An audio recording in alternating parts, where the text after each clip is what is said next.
everybody. Trucker Todd here. Time for the show. The In Case You Missed It Thursday show, that is.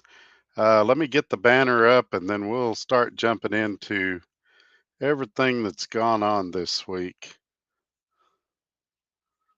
We're still having mouse problems. I have not bought one yet.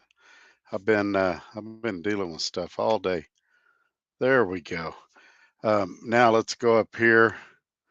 Let me get to some of y'all's comments and then I'll tell you what's going on. Hey, Asphalt Jungle, thank you for being here. James is telling Brian he lives in Melbourne also. Good evening, Mr. Salamanca. Thank you for being here. So we've got a lot to get to tonight. First of all, there's been some confusion and we're going to get into it. There's rumors that I'm leaving Swift. There's rumors that I'm really upset with Swift. And some people are claiming they don't know why. And so I want to elaborate on that a little more. Also, you guys, I'm at home right now. This is not my home that you're seeing in the background. This is a virtual background. But anyway, I'm at home. I'm doing some stuff to the Volvo. I had to open a business checking account and everything. I did that with Chase Bank, and I had a really good experience doing that. And so if you guys are looking for a bank, I'm at the point I could just about recommend them, even though I just started with them. They were really friendly, really helpful, and my stuff's really complicated, so they took the time to help me with those things. And hey, Dee, thanks for being here. And so let's talk about some things. First of all, this Tuesday, I will not be doing a live show. The reason being, if you look at the top right corner of your screen, my good friend, my personal accountant for the business and for my personal taxes, Trucker CFO, will be appearing on another channel. He'll be on the Contractor's Corner, and they happen to come on at the same time I do on Tuesdays. And I don't want to go up against them because remember, the goal of this channel is to help as many drivers as we can. And I really believe that Trucker CFO provides a much needed service in the trucking industry. And I really want everybody to watch that show because I know he's going to be giving out good information and I'm going to be watching as well. Now, after that, if he goes on there multiple times, I probably will still do my show. But on the first visit that he's on there, I want to try to help that and promote that as much as I can. You guys know that I don't have any love lost for that other channel, but I do like Trucker CFO, and I want to help him any way I can. And if me not being on the air gets him 5 or 10 more views, then I definitely want to be a part of that. My big rig trucking life is here. Hey man, thanks for coming in. Glad you made it. So that's what's going on with that. That's why there won't be a Tuesday show. The reason I announced that though is I don't want people to think there's any bad blood there between me and Trucker CFO. I'm fully aware that he's going on the show, and I wished him well. And it doesn't affect our relationship, either business or otherwise, him going on that show. We got some more stuff to talk about. Yeah, I appreciate that, Norman. And I already did that one. I don't know about that, but I appreciate that, James. So let's talk about some other things. So the rumor, am I leaving Swift? And by the way, my OOC said he might come in tonight. So if we see him in here, we'll sure talk to him when he's in here. But there is no immediate plans to leave Swift. There is some things that really irritate me. And some guys are saying that they don't know, they don't fully understand what happened. I want to explain. So there was an issue with a T-called load, uh, but the issue is not the T-call. Had they just told me no, it'd have been fine. I get told no all the time. I'm married. Joking. But the problem is when you call and you can't get a return call. This is something we worked on for multiple days, and not just me. They weren't calling back my OOC either. And so, regardless of what the issue would have been, if the issue would have been, could I get a $20 cash advance? If it would have took me 2 days to get an answer, 2 days to get somebody to call me back, I would have the same reaction that I have right now. Also, there's a few other things going on here that's really irritating that I just found out about. I've been receiving emails about this, and I saw it on another show before I came on.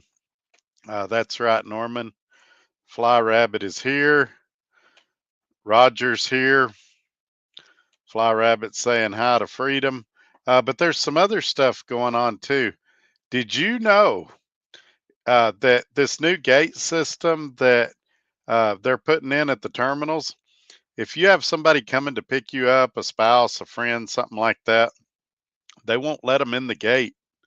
And I don't know why that is. That seems strange to me. Now, I know some of you are going to say, oh, it's a security thing. Well, you still have to get a badge to get in the building. You still have to scan again. I don't see why they couldn't sit in the parking lot. Maybe they're worried about vandalism of cars or something like that, but they got cameras. And it just seems strange that, if you're dropping your truck off and you're going home for the weekend and you want to park it in a secure facility like one of their terminals, it seems weird to me that something like that would would go on where you couldn't get in the terminal and you'd have to walk all the way out to the street.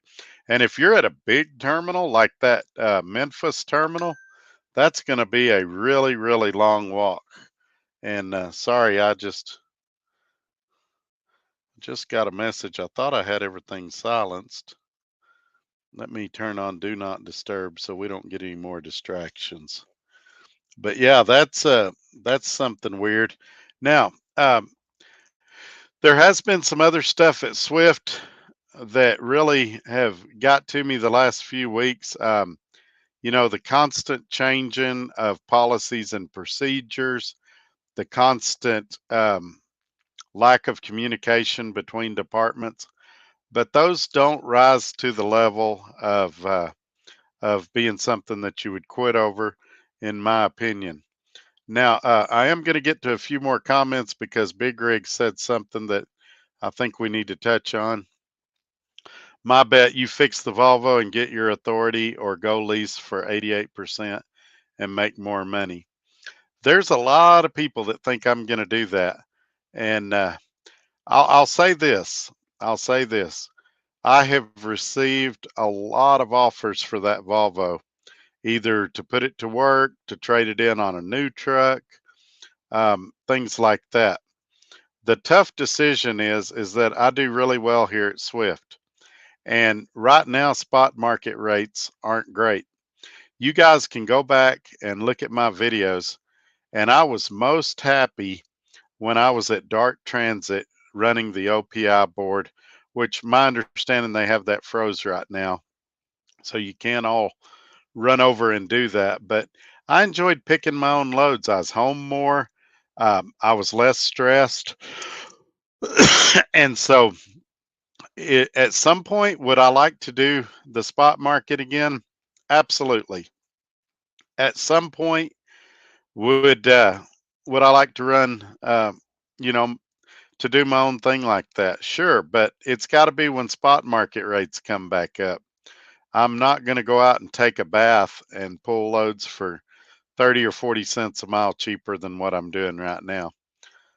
Now, there's an argument to be made that since I don't have a truck payment with the Volvo, that I could, you know, afford to take a freight rate decrease in pay because I don't have a truck payment. And to that, I would say, yeah, but you need additional money for maintenance on an older truck like that. As far as my own authority, I've never had a desire to do that. And maybe I'm weird, maybe I'm wrong. So I can tell you for certain that I don't have any desire at this point in my life to get my own authority. Now, I've also said I didn't have any desire to work for a mega carrier. I've also said I didn't have any desire to drive a freight liner. And here I am doing both of those things now. So while I'm sitting here saying there's no way I'd get my own authority, who knows in a few years what I might do. As far as Swift, um, what I'd like to do, let's talk about what I'd like to do in the foreseeable future. And I'm not trying to be coy or not answer questions, but what I'd like to do in the foreseeable future is I would like to fix the Volvo, which that's what I'm working on right now. It just needs a couple of little things. I was doing some administrative stuff today, getting bank accounts and stuff for the LLC and the S Corp and all of that. Still got a little more work to do on that tomorrow. And what I would like to do is fix this Volvo and lease it on to Swift. Now, Swift previously approved this truck about 2 months ago when the previous driver had it. So I have no reason to believe they would turn that truck down now. Now, the problem is I go turn my Freightliner in and then take my Volvo to get the LD put in it, and they go, oh, we're not taking that truck now. Then I've got a problem because I would not have an option of putting it on at Swift. But I've told you guys, and I even said it to a few of you that I talked to today, that that um, how do I want to say? I'm choosing my words carefully because I don't know who's watching tonight. You know, I might be up against a wall and have to make a change if Swift refused this truck. And I have no reason to think they would, but you just never know. So much stuff is changing at Swift right now. And what you guys are seeing is frustration, but by no means is the reason I'm mad at Swift is because of the T call. It's their discretion. They have the right to let me T call a load or not. Uh, they know more than I do about if they have truck availability or don't have truck availability. But I don't believe that they have the right to ignore my calls for 2 days or to ignore my OOC's calls for 2 days. That's where the hangup is. And frankly, I take it as just a lack of respect. And I'm still waiting several weeks to find out about the one load that they took off of me, and nobody knows why. Somebody knows, and they're just afraid to tell me. Say, hey, we needed this other guy to have it. Give me something. Don't just hide from me.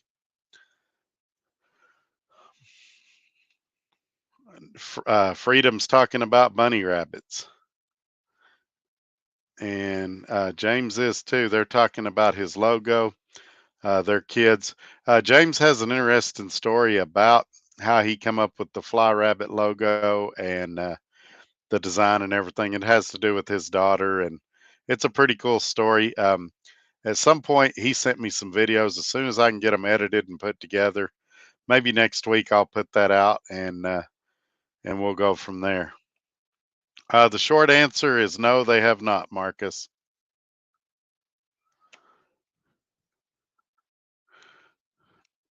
Yeah, I think everybody's, and it's not just Swift. Every company you call, you're the sixth caller, and it's an hour wait to get somebody on the phone.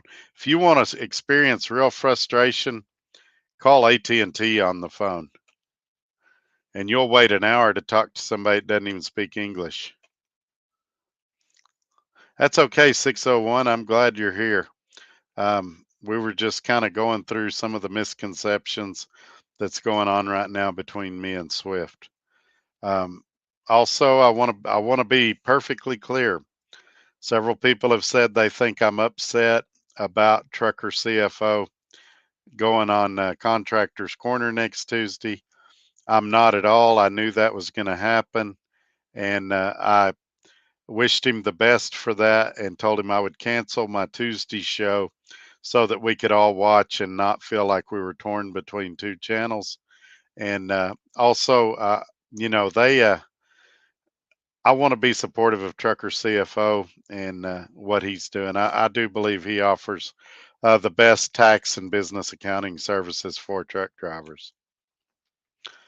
Don't the companies that pay 88% have you rent the trailer? Most of them do, and most of them have a lot of fees. Most of those companies, I'd never give them a second glance, and the reason is they uh, they have all these hidden fees. They'll say, "Oh, you can gross 10 grand a week." Well, in a drive-in, that's almost impossible right now with spot market rates like it is. But then you see the guys in there netting 1,500. So they're walking around the truck stop bragging, "I made $10,000 this week." And then you look at their settlement and they made 1,300 or 1,400. I'm more concerned about what I take home than anything, and things like that. So yeah, big some guys get so hung up on the percentage that they miss the forest for the trees. And by the same token, there's another extreme there. I just don't think that 65% at Landstar is a good rate. I'm sorry, I've debated some of you guys on this, but you're giving a large percentage away, 35%. And they say, well, but they have good paying loads. That makes it even worse. If you've got a load paying over $4 a mile and you're giving, 35% of it away, that's not a good deal. And then you're paying your tolls and all this other stuff and your scale tickets, and you're going to end up with your fuel, your permits. I'm not impressed. Now, would I ever go to work at Landstar? I'm learning to never say never to anything. But if we can make it work at Swift, we're going to make it work at Swift. Me and my OOC are planning to have a phone conversation tomorrow, and we're going to talk about some of these things. I'll tell you another thing that's going on at Swift at certain terminals that I'm not a huge fan of. I see the benefit of it, but they're starting to have these calls every week, like you would do company drivers, kind of like a company meeting. And you call in, and it's an hour long, and they tell you to be safe and talk about this and talk about that. It's one thing to tell your company guys you have to do it. It's another thing to tell an independent contractor. Now, you want to make it voluntary? Fine. You want to put out a message and say, hey, this Thursday, we're going to talk about this, this, and this. It's optional, but if you want to come, that's great. We're going to have a lot of great information. But I I expressed to him today that I had some concerns about that, and that's one of the things we're going to talk about tomorrow. I do intend to talk to him about the Volvo. And so, those of you that are betting money that I've already quit Swift because I'm home right now, I have not quit Swift, and I haven't moved anything beyond the normal things I move out of the truck, such as laptop, clothes, things like that, from the truck. As a matter of fact, I need to go get some more stuff out of it tonight. I kind of took the bare minimum because I had so much to do today and I was just trying to hurry up and get home. Let's see here. How do you stay with consistent miles? I've been here a month and the most I've seen is 2,200. So part of it is learning the freight lanes and learning where to go and not to go with the company you're at. Part of it is making contacts and knowing who to call when you're in certain sections. And part of it is building a good reputation with the company. So delivering on time, not being a butthole on the phone, things like that. But some of it is the other part, and in OTR is just being in the right place at the right time. That has a little bit to do with it too. So in my situation, I am beta testing the load board, and I get about half my loads off of there. I'm also working with the 3 national owner operator planners, calling them directly. And I'm also doing macro 30s. And I'm also having my OOC help me sometimes. A combination, mixing those into a salad and doing all of those together is going to help you. Also, not being passive. And I don't mean being a jerk, but I mean 2 hours before you get empty, start making calls. Let people know. If you just lay there in your comfortable sleeper and wait for them to send you a load, you are going to be waiting a while. The nail that sticks up the highest is the one that gets hit first. So you need to be calling. You need to be using the resources that are available to you. And be careful what kind of loads you take. I had a guy that called me, a good guy, a really smart guy. He said, Todd, they've sent me three 200-mile loads in a row. And one of them was like 250. They were a little more than that. One of them was like 250, one of them was 500, and one of them was 300. And I was telling him, I was like, you've got to communicate, hey, I'm not going to take this unless you back me up with something good after that. I've been sitting here. I've already done two of these. I need something good. They tried to do that to me in Dallas. And I really think they were doing it because they thought I was going to quit.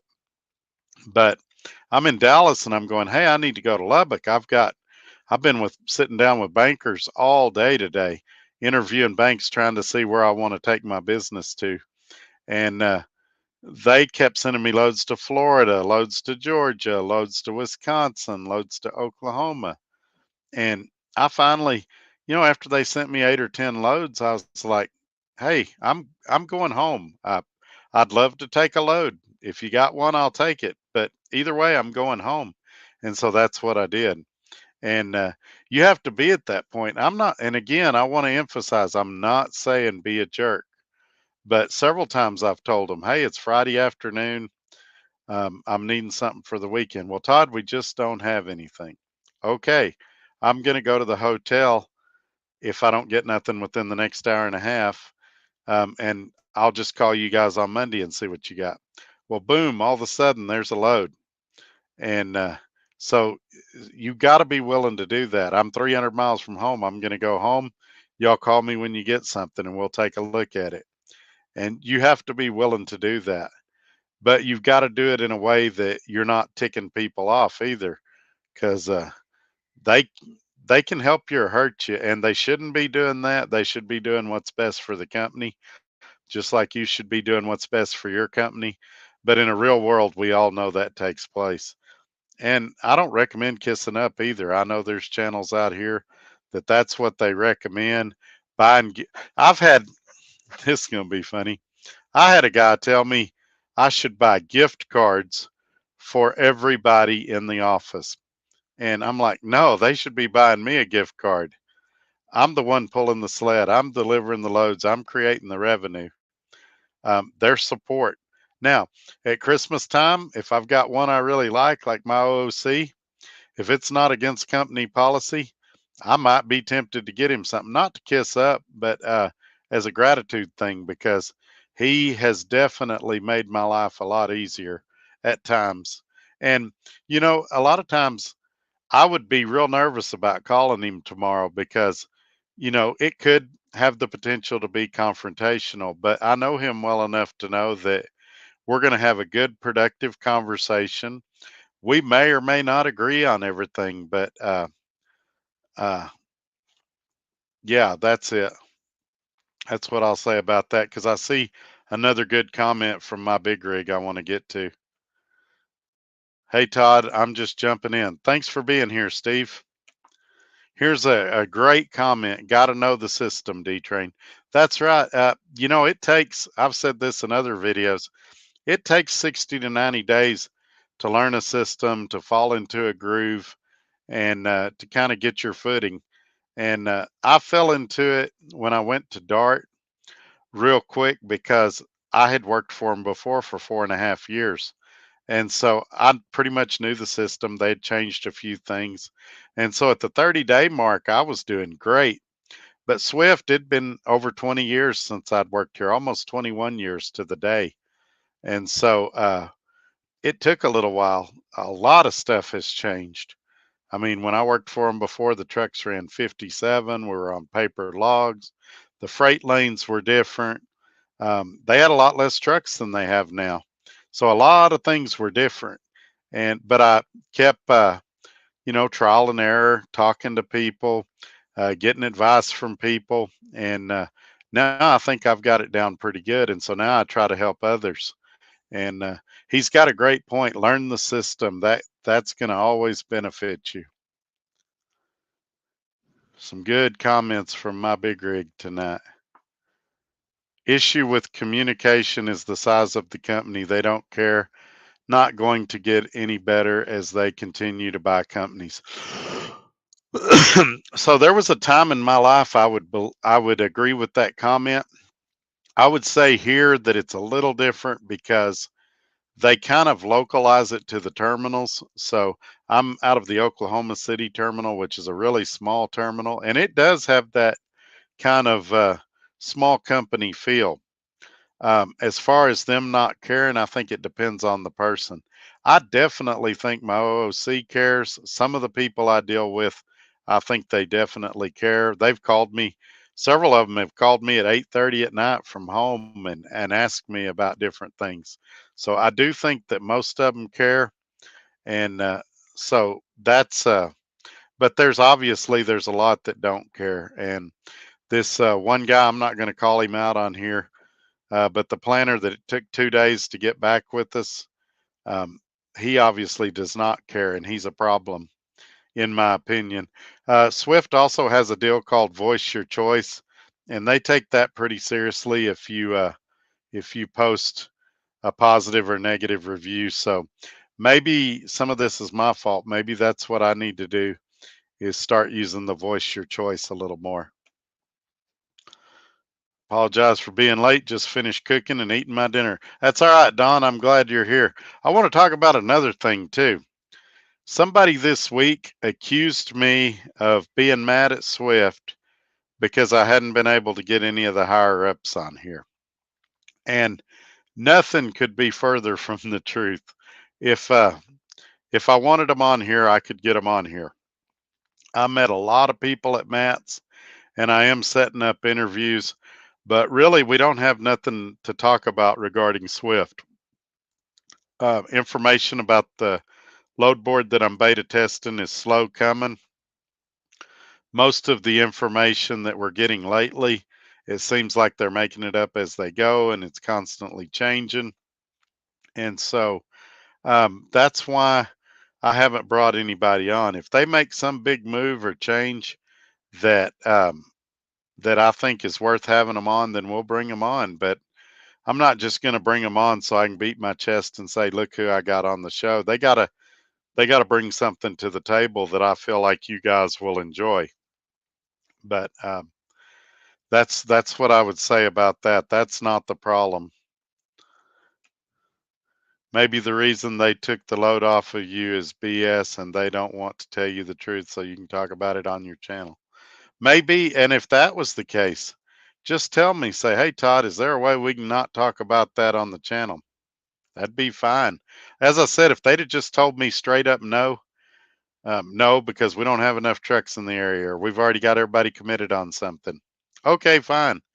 But for 2 days, my OOC and me both tried to get answers day and night. I called a night planner, and she said, "That's not my region, but I'll check on it." And she was getting frustrated because she couldn't get him to answer her either. And so there's some of the planners are just very difficult to deal with. And that's the problem. But I don't know. I don't want this to turn into a gripe session. I want to clarify some rumors. It seems like no matter how many times I explain this, there's a certain group of people that want to spin this into what they wish I said. And I haven't said the things they wish I said. Okay, so I want to clear this up too.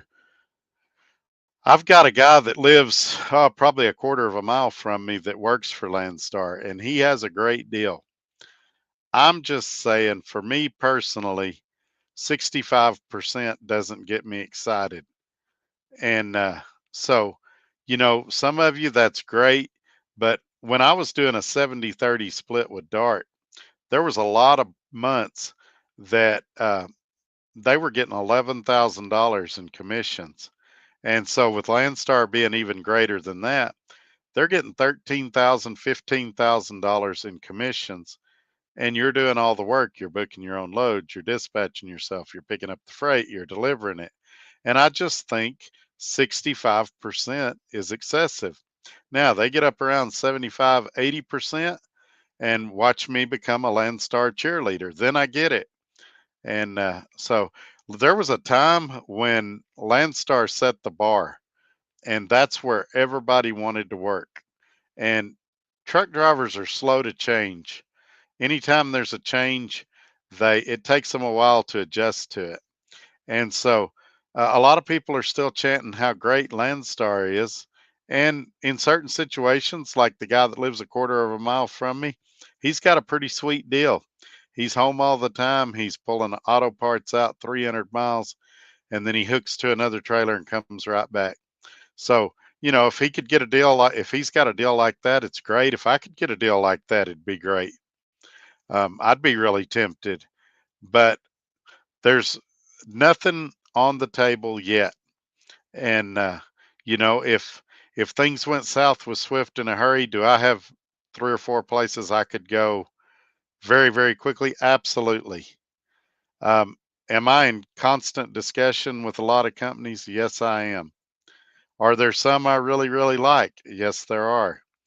But we've got to look at the big picture. Um, these guys don't answer the phone, and sometimes they don't respond by email or text or anything else. And I've got to realize, is this something that's big enough to quit over, or can I live with it? And right now I'm living with it, but I'm at home, and we'll see what happens in the coming days. Like I said, me and my OOC are going to have a conversation tomorrow, and I'm going to know a lot more about where I stand and where they stand after that conversation. And honestly, he's the best person in the company for me to talk to, because he's a former driver, and I know from past experience with him that he's really, really reasonable. And so, I mean, we've had stuff in the past that we disagreed with, and he's probably the number one reason I'm still at Swift. And if I trust his opinion and judgment a lot, so if he tells me, Todd, I think you're wrong, if he says that tomorrow, I'm going to be tempted to listen to him, and I'm going to reevaluate everything I've said, because I do respect his opinion. Now, I may still go my own way and do my own thing, but his opinion and his thought process have a lot of weight with me for sure. I'm learning on the run. I bet I won't go to Washington no more. Had me stuck for 3 days. Yeah, right now, and this could change. This is why you need to be watching news report, being in trucking groups on Facebook, watching YouTube. Find out where people are having success and failures. But right now, west of I-35 is really, really slim for a lot of companies. For Swift, it's outright terrible. If you go to Phoenix or Southern California, there's guys sitting out there 4 or 5 days. The Southeast Atlanta area, sometimes it's great, sometimes it's bad. The Northeast, there's a lot of 200 to 300 mile runs. The Midwest seems to be where it's at right now. But, that could change. You've got to stay on top of this stuff and do your homework. And that's going to help you a lot as well. Also, communication. Like, I'm criticizing Swift for their communication. Now let me criticize driver communication. If you're not telling them your expectations and what you're looking for, they're going to assume you're happy. If they're giving you 2,000 miles a week and you're not saying nothing, they're going to assume you like getting 2,000 miles a week. But if you're telling them, hey, I've got to have more miles than this, I really need to be 25 to 2,800, then at least they know what you're shooting for. If now you've got to be realistic too and remember the market we're in. So you go in there and go, like me, I ran 42 to 4,600 miles a week at Roadrunner, and if I think I'm going to get that in this market, then I'm just not being realistic, and I sound like an idiot. So know what's reasonable for the type of freight you're hauling, for the market you're in, and things like that. And you're not going to, I'll be honest with you, you're not going to be able to get all those answers on this channel. I'm learning a lot about the markets from Trucker CFO and things like that, but I don't know it all. There's guys out there that know a lot more about those things that I do. And that's why I'm trying to get them on this show as guests so we can learn together. And so that's what I would say about that. Exactly. I've said that recently too, Steve. The percentage is important, but only if you know the rates. And the question to ask is percent of what? Because I mean, we saw the Super Ego lawsuit where they were saying they were giving 100% of the fuel surcharge, and they weren't. They were taking some off the top and then giving 100% of that, and you were ending up with like 80 something percent of it. Allegedly, they haven't been convicted of anything yet, and I'm not a lawyer. Let me remind you guys once again. But yeah, that's unless, and you really don't know if you're not seeing the rate confirmations, you really don't know. And so they can tell you, yeah, we're giving you 88%, and maybe they are, and maybe they aren't. And another thing, I heard one of the best videos I heard from my big rig trucking life was he did a live and he talked about what is cheap freight, and people threw out all kinds of numbers, and he made a really good point about, is it cheap freight if your cost per mile is $1.50 a mile and my cost per mile is $1 a mile, or am I just running my business more efficiently than you? And the problem is that it's suggestive. I mean subjective.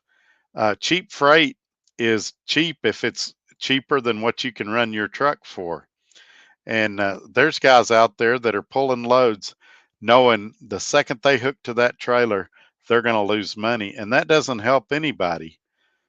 So I really like that video he did. And it's been several months ago, but that is kind of stuck with me because you see the bumper stickers, say no to cheap freight, but nobody really ever asks, what is cheap freight?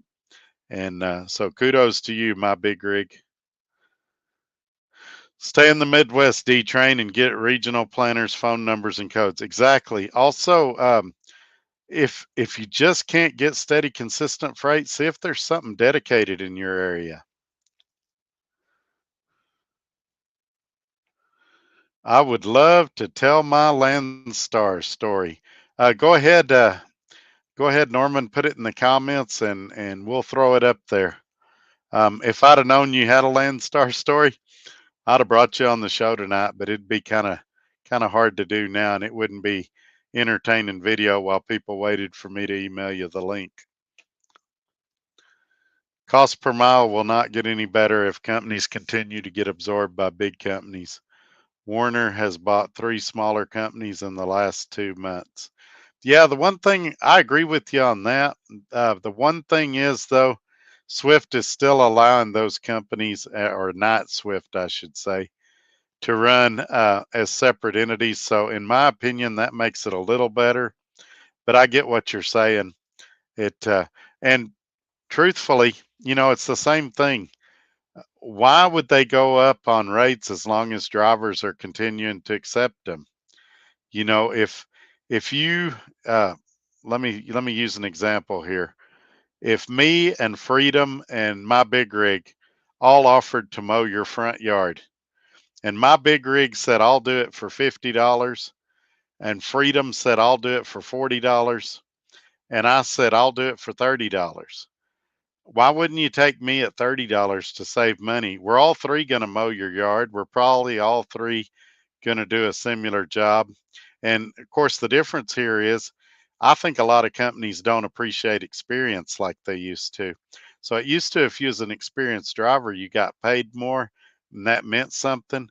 But I think to a lot of companies now, experience means it's going to cost them more, and they'd rather get somebody with a year or two experience and hope they don't have a crash and save that money. Again, that's just my speculation, my opinion, but that's how I kind of see things going in the trucking world right now. Good evening, Michael. Thank you for being here. Just to be clear, that Landstar pays 65% of the shipper's rate, whereas other companies' percentage based off brokers' rates. That is true, but does Landstar, and I don't know the answer to this question, does Landstar actually show you the rate confirmation, or do they show you their rate confirmation? And you got to remember too, on Landstar, that their agents are taking a cut off the top too, similar to a broker. There's really not a lot of difference between what Landstar calls an agent and what the rest of us call a broker. So Potato's asking about lease payments. It really depends on the truck you select and the lease you select. I'm not giving specifics anymore because everything's constantly changing. But basically, anywhere from 450 a week to about 700 a week, depending on what you get. And so it just depends. You will find that they pay a lot of stuff like your tolls, your base plates, things like that. And, you know, with all my complaints that I've got right now, I still believe that the Swift lease is a good one. My complaints are more with the office at this point, and hopefully my comments and my communications will have an impact on that. I have not seen it yet. I'll give you an example. This insurance debacle. Everybody knows I'm using OOIDA's insurance. There's another one out there called Seabright, and Swift is getting all behind Seabright. They're saying if you cancel ours, get Seabright. Some people in rapid response have even told people that they should check out Seabright, and they're promoting those guys more than me, which is fine. They're welcome to do that. But if they were, in my opinion, I'm going to give my opinion again. If they were really concerned about the well being of drivers, they'd say call both of these companies and see what's the best deal for your needs. But they're not doing that. There's an agenda here. A lot of you agreed with what I said about. I think trucking companies in general try to keep you just above broke so that, or actually, job stands for just over broke. And that's what they try to do. They try to keep you just barely above broke. Why? So you'll get out here and run. If they get you fat and comfortable with a bunch of money in the bank, what's the first thing you want to do? You want to take off. You want to go spend time with your family. You want to go on a vacation. So these companies want to keep you just over broke. So you have to get out here and work. And, you've got to realize that and account for that because nobody's looking out for you but you. And so I don't I don't know that I believe all this stuff we're hearing. I believe the brokers are taking advantage of the system, and that's fine. It's a free market. They can do that, and it goes back to the what's cheap freight, like my big rig used to talk about. Cheap freight is different for every driver. If I were to ask you what cheap freight is, every one of you would have a different number because every one of you's operating costs is different. And so just something to think about. Yeah, I'm glad he's here tonight. He always has a lot of good things to contribute. I'm on with you, brother. Another great discussion. Thanks, Kurt. I hope you'll stay in touch and let me know how things work out. Kurt's about to start at a new company, and it's one that I'm really curious about. I hear a lot of good and bad about him, and so Kurt's a smart guy, and I'll be curious to see what his experiences are with that company. And when you guys ask me about that company, I'll share with you what I've learned from Kurt. It depends on if you're a driver or a business person. Exactly. I for a long time I heard this and I never really understood it until I started interacting with a lot of drivers. There's some of you guys that are excellent, excellent company drivers, but you become an owner operator and you're terrible at it because of the accounting or because of the managing yourself or something like that. Um, so it's not something that's genetic. So if you're born and you're not a great business person, there's tons of resources out there that can help you become better and be successful. And I try to help as many people as I can. But again, I'm not an expert. And there's people out here that know far more than me about a lot of things. And so I try to lean on them and learn from them when I can. And then I try to share that information with you guys when I can as well. I'm relocating to Dallas, Texas. Todd, what do you think about the DFW area? Is the DFW area to live in working for Swift? So I would say this.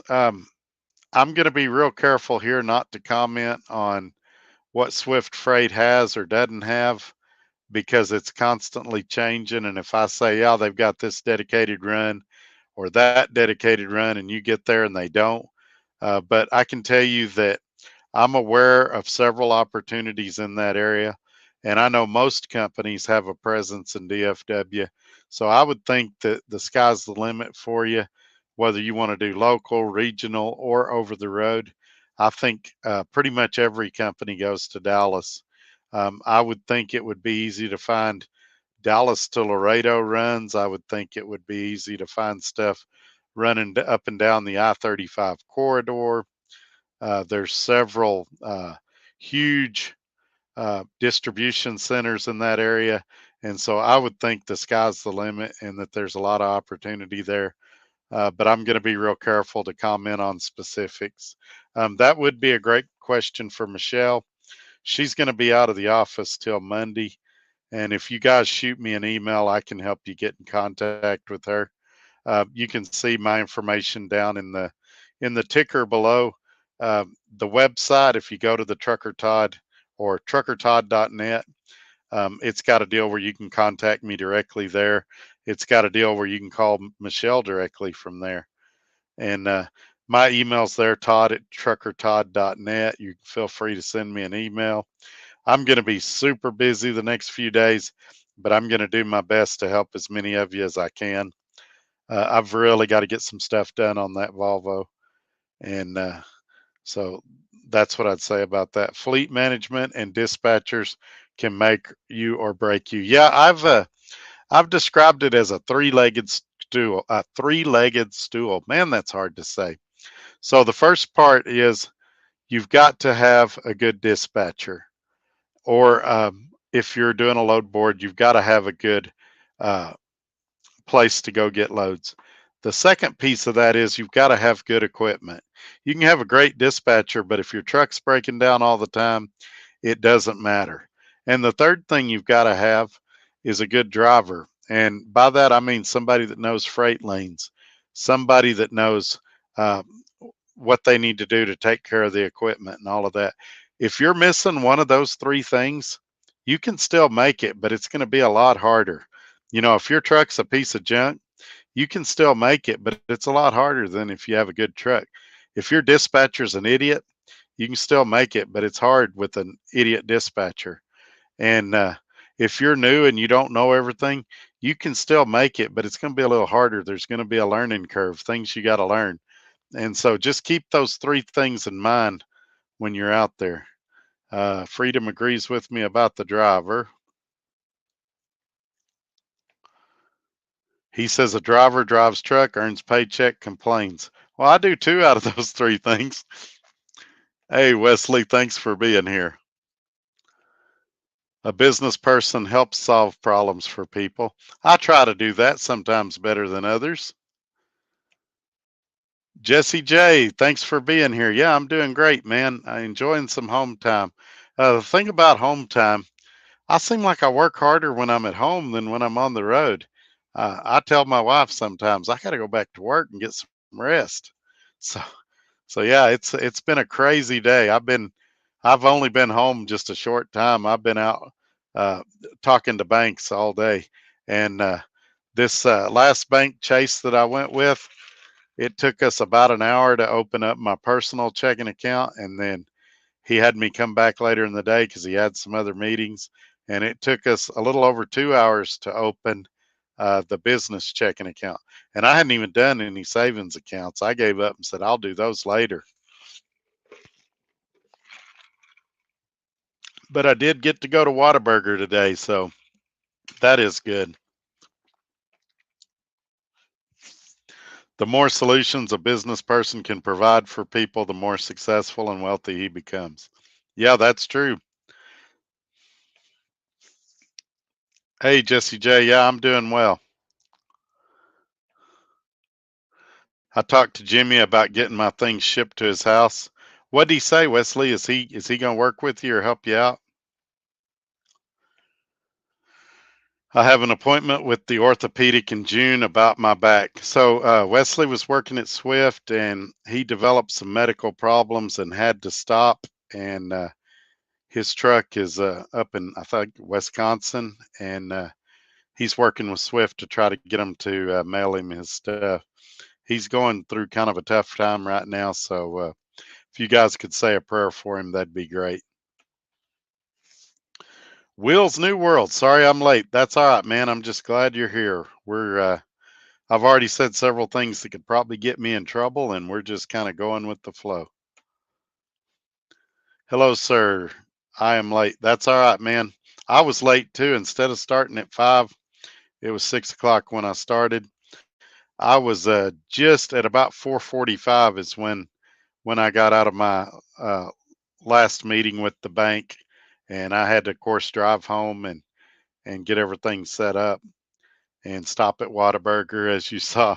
So, but anyway, we're here now, and if you guys missed anything, you're welcome to catch it on the replay, or if there's anything I need to repeat, just let me know and we'll go through it again. Again, I do want to remind everybody, this coming Tuesday, I will not be on the air. I'll put a video out that day to remind everybody that is the one and only time in my life you're going to hear me say that you should watch Contractor's Corner. And that's going to be because Trucker CFO is going to be on there. And my ultimate goal is to help drivers. And I believe that the service he provides helps drivers. And it's my hope that if you're not watching me on that night, that you'll go check him out and ask him your tax questions. I'm undecided if I'll do a show on Wednesday reacting to his interview on there, or if we'll just wait and cover it in next Thursday's show. But anyway, I'll try to put out some recorded videos. We'll try to show Fly Rabbit's truck, the decals, stuff like that. And we'll just kind of see how it goes. But no Tuesday show. And instead, I really hope y'all will check out Contractor's Corner that one time for Trucker CFO. He's really helped me a lot. And anything I can do to help him, I want to do. Landstar is a perfect example of my driver business person paradigm I speak about. There you go. Miss you, Todd. Hope you're doing well, Zach. Your Roadrunner dispatcher. Hey, Zach. No way. I hadn't talked to you in a long time, man. So let me talk about that for a second. When I was at Matt's, I ran into a lot of people that I ran into a couple of people from previous jobs that I've lost touch with, and I guess they're circulating my information around again. And it's great to have Zach here. Um, Zach, if I remember correctly, didn't you move to Pennsylvania? You were living in Florida and you moved to Pennsylvania. If I remember correctly, refresh my memory. There was something like that. You moved from somewhere to somewhere, it seems like, and you had just bought like a big 4-wheel drive pickup. I just left a small 50 truck company, been around since 15. They have money. Owner has $1 million home and a Rolls Royce. I have his direct cell number. I quit. Been asking since October for a tractor. Yeah, it's funny. There's a truck shortage and can't get trucks, but we can get $1 million homes and Rolls Royces, I guess. There's no shortages of those. But it is nice having access to the higher ups. And I do have their numbers. Somebody commented this week that I was just mad that the Swift higher ups hadn't come on my show yet. And there was a time, in fairness, that I was frustrated about that.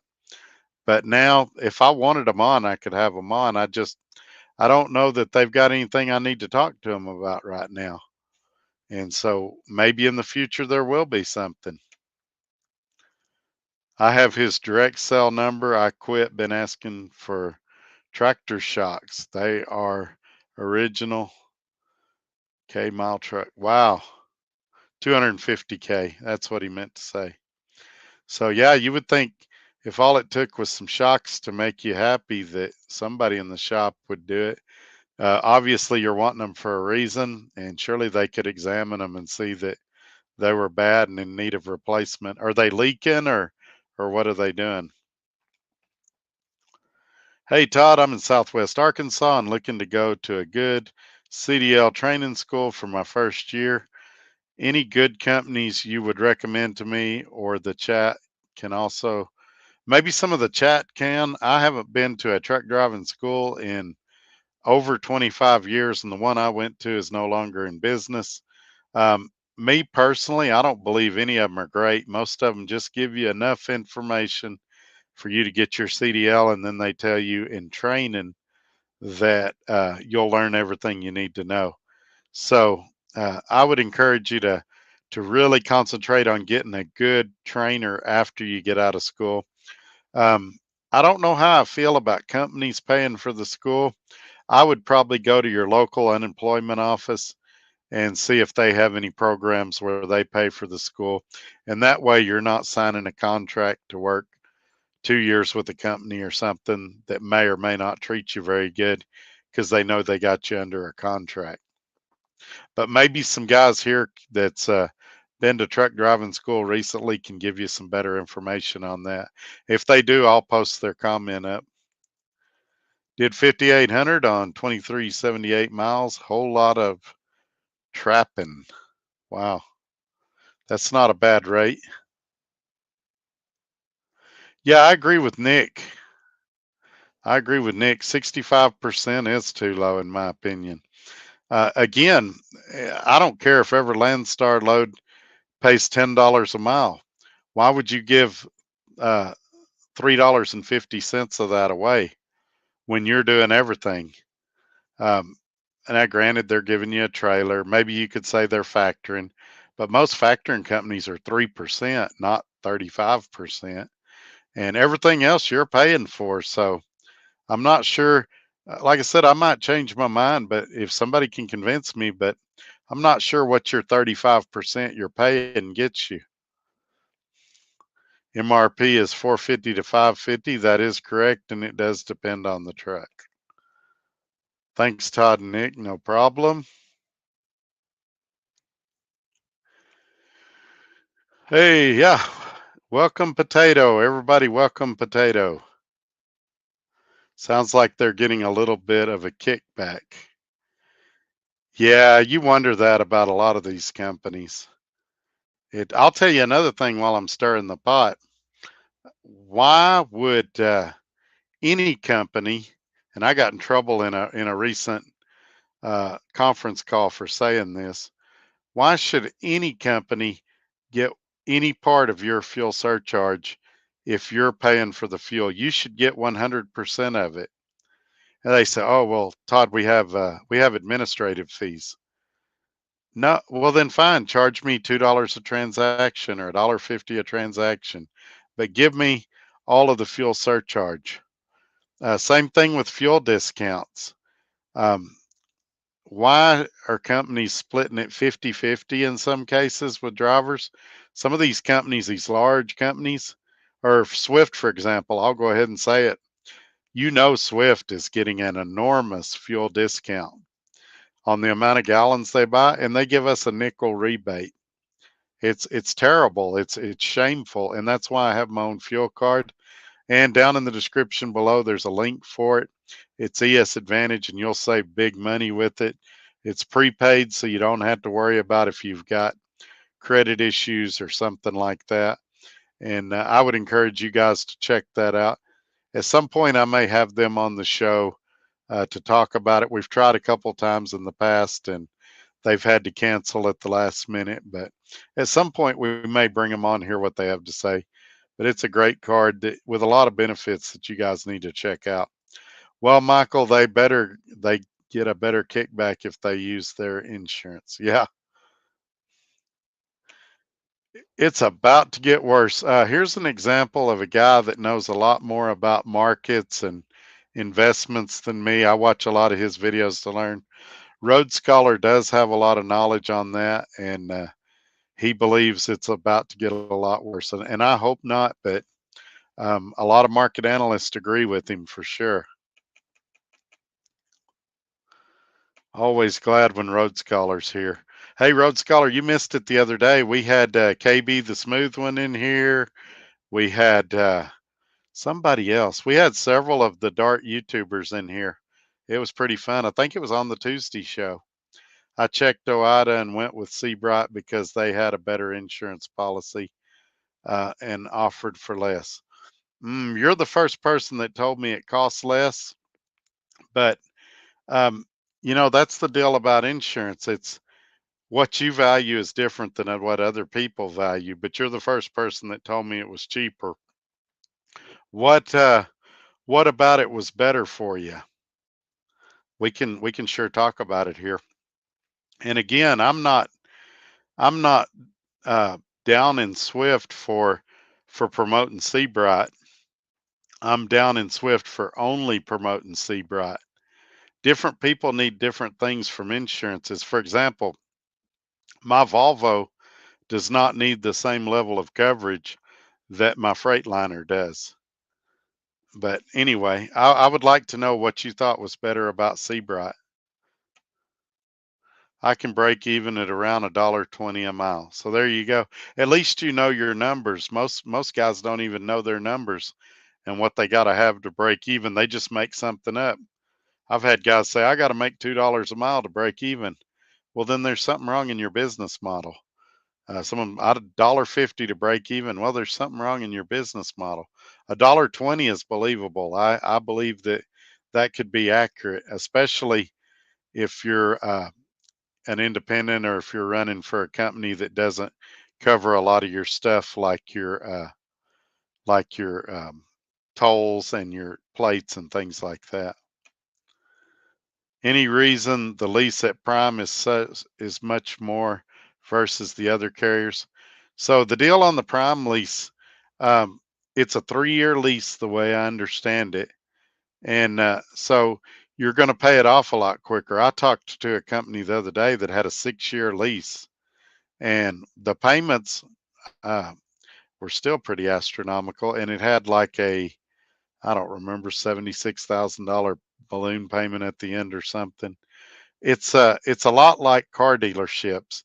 You go to one dealership and you get a good discount, and you go to another one and they're right at sticker. The trucking companies are going to charge as much for these trucks as what the market will bear.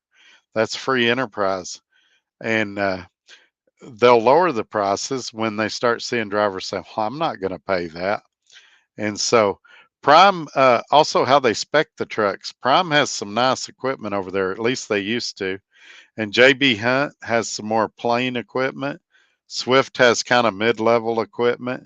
So it's partly a case of you get what you pay for, and it's partly a case of how long is the term. And that's why you really need to read the contracts and learn everything you can about a lease before you just jump right in. DFW is expensive to live in. Cost of living is through the roof. Yeah, that was something I meant to say a minute ago and I didn't get around to it. Thank you for bringing us back to that, Road Scholar. If you're going to work in Dallas, don't live in Dallas. Get in one of the suburbs and you're going to save yourself a lot of money. If you're going to try to live in the city near where you work or something, you're going to pay for it. You'd be better off, even if you have a 30 or 45-minute commute, it's going to be a lot cheaper for you.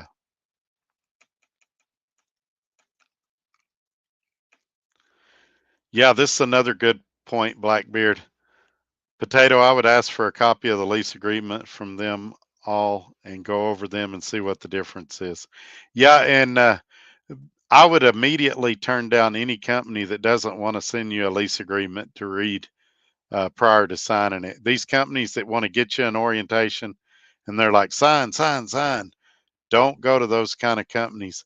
If they can't send you a dummy contract to read at home, then red flags should be going up like crazy. Don't work for any company that won't let you see the lease, won't let you take it to your lawyer if you need to, or whatever you need to do, because you need to know what you're signing. Potato Prime has insurance included in the lease price, also does 3-year lease compared to 4. so they can pay off the truck and turn around and sell it with warranty left.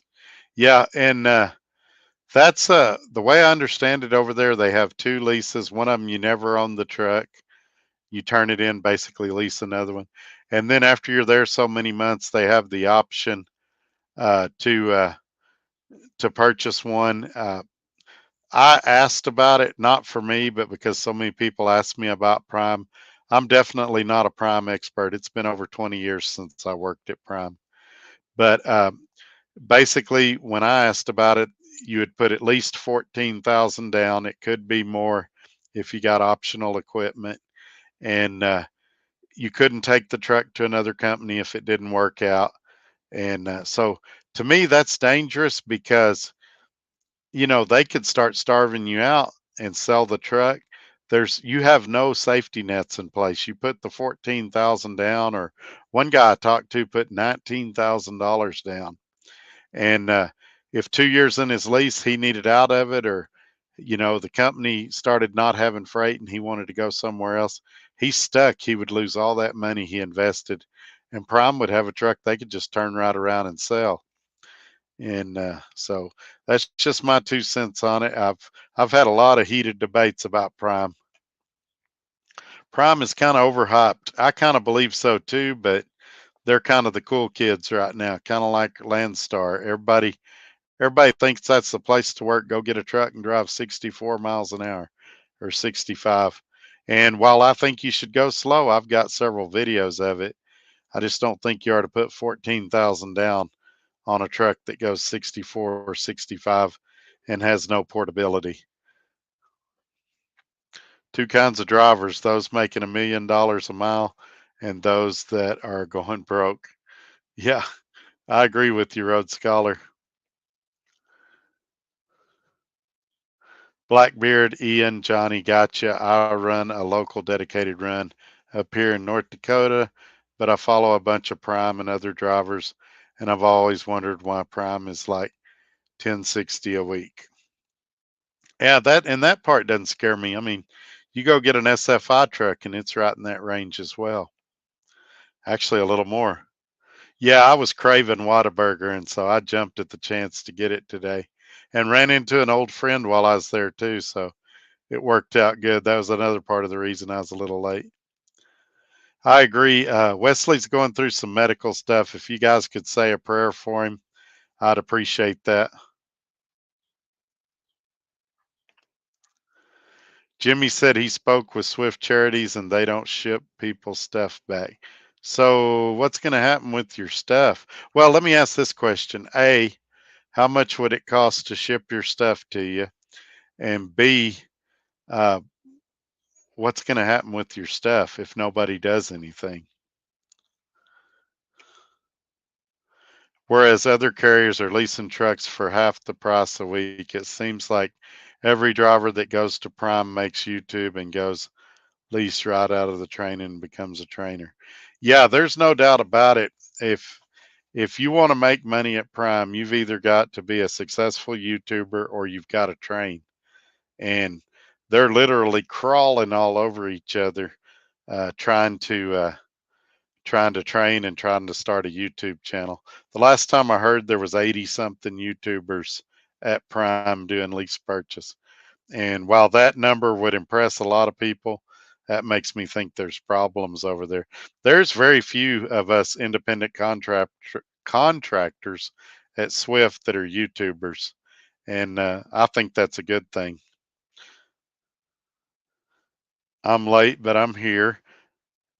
Decking out my SFI truck, can say publicly now I'm leased to JB Hunt. Resigned from Swift today.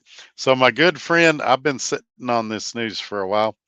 My good friend Chris Bollinger left Swift effective today and picked up an SFI truck. And after doing tons of research, he almost went to Prime, but his heart was always with JB Hunt. And so he made it happen.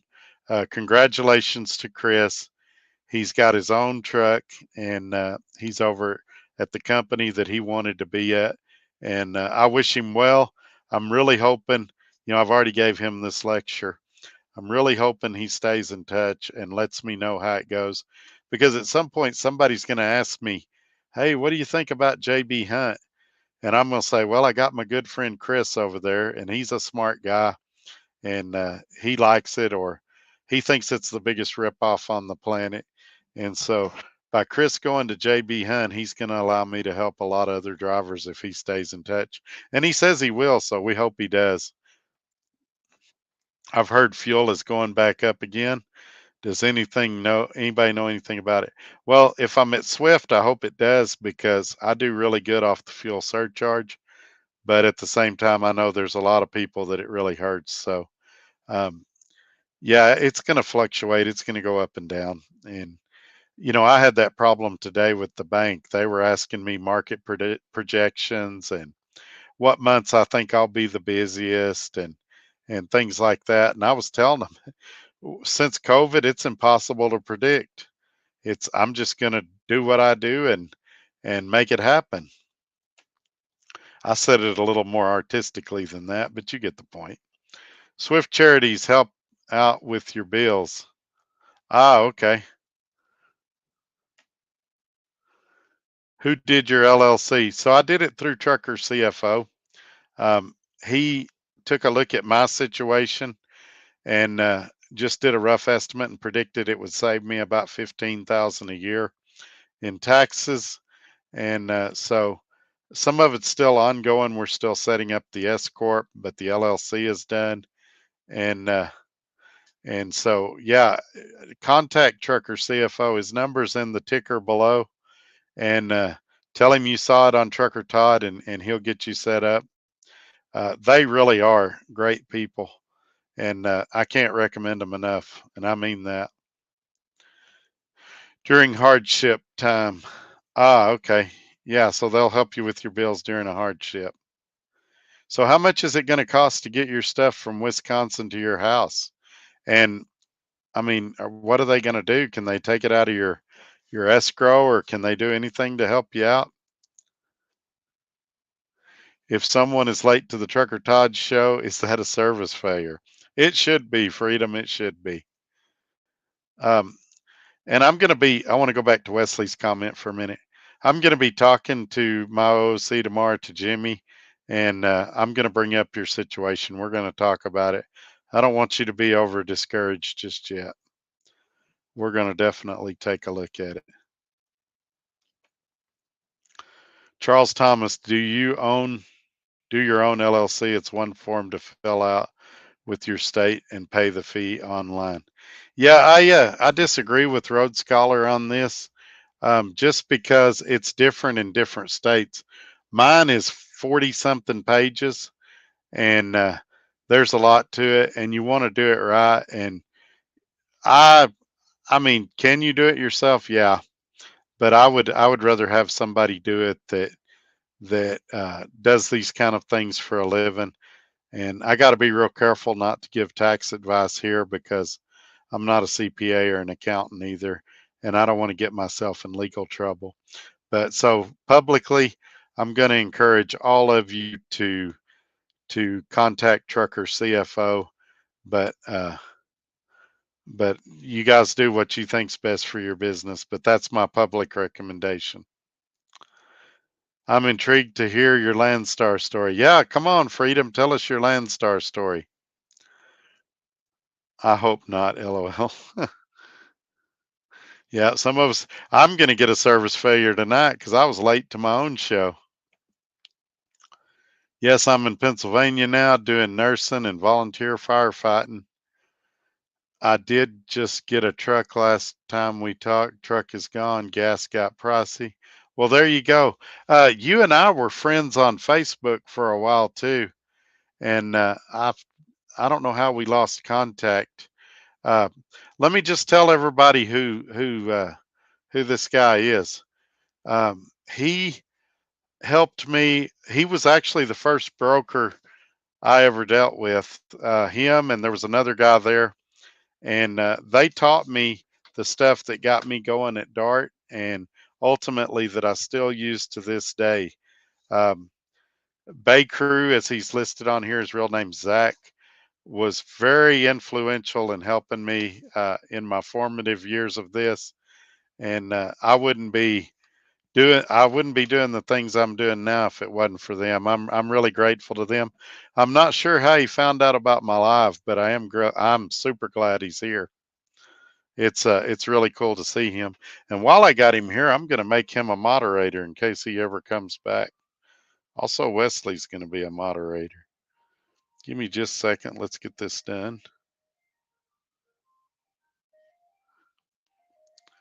Okay, Wesley's done.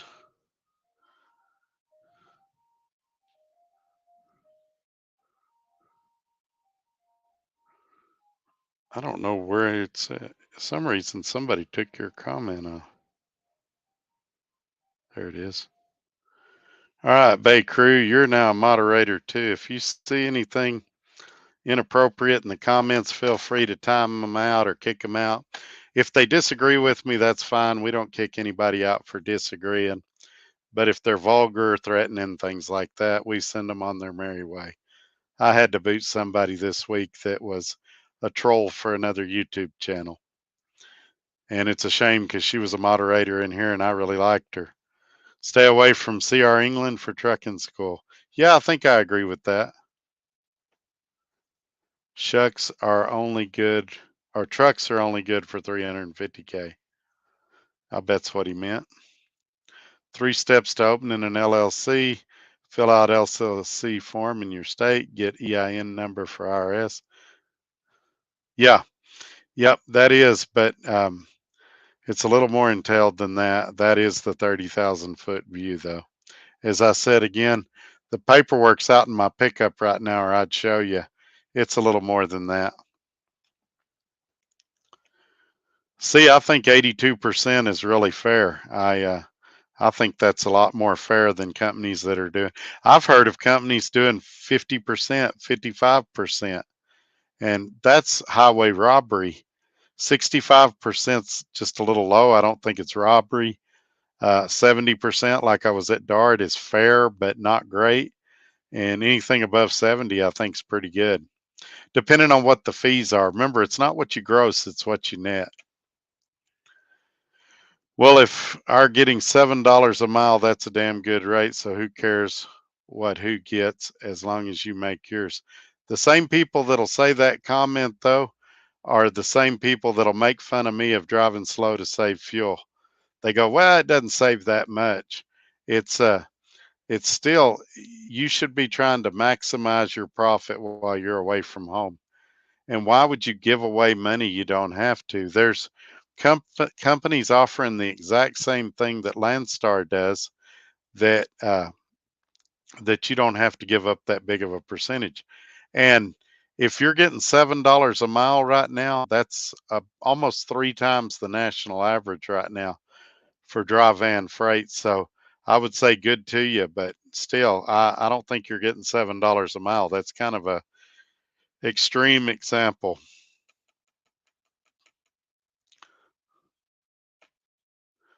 Hi, Will. I've heard good and bad about CR England.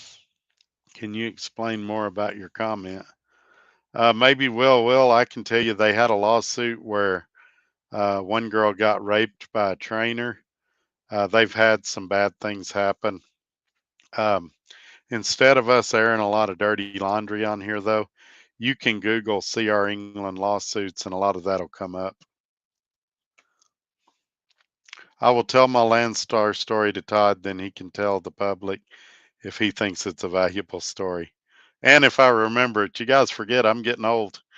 But yeah, tell it to me before next Thursday. And the closer to Thursday, the better. And I'll try to take notes and make sure I mention it. Yeah, I agree. Local unemployment office will help you find a school. A lot of times they'll help you pay for it. F8 Trucking. Good evening, sir. Hope everybody is having a good evening. Yes, sir. Thank you for being here. I agree that he's super smart. We disagree on the LLC a little bit, but he is super smart, and I'm glad he's here. And that's the great thing about this channel. You can come in here and disagree. That's fine. But as somebody that's out in front of the public, I have to be careful what kind of information I put out. And I'm not I'm not licensed to give tax advice. That's why I bring Trucker CFO on the last Tuesday of every month. And if he wants to come on that show and ask Trucker CFO, why not just do it yourself?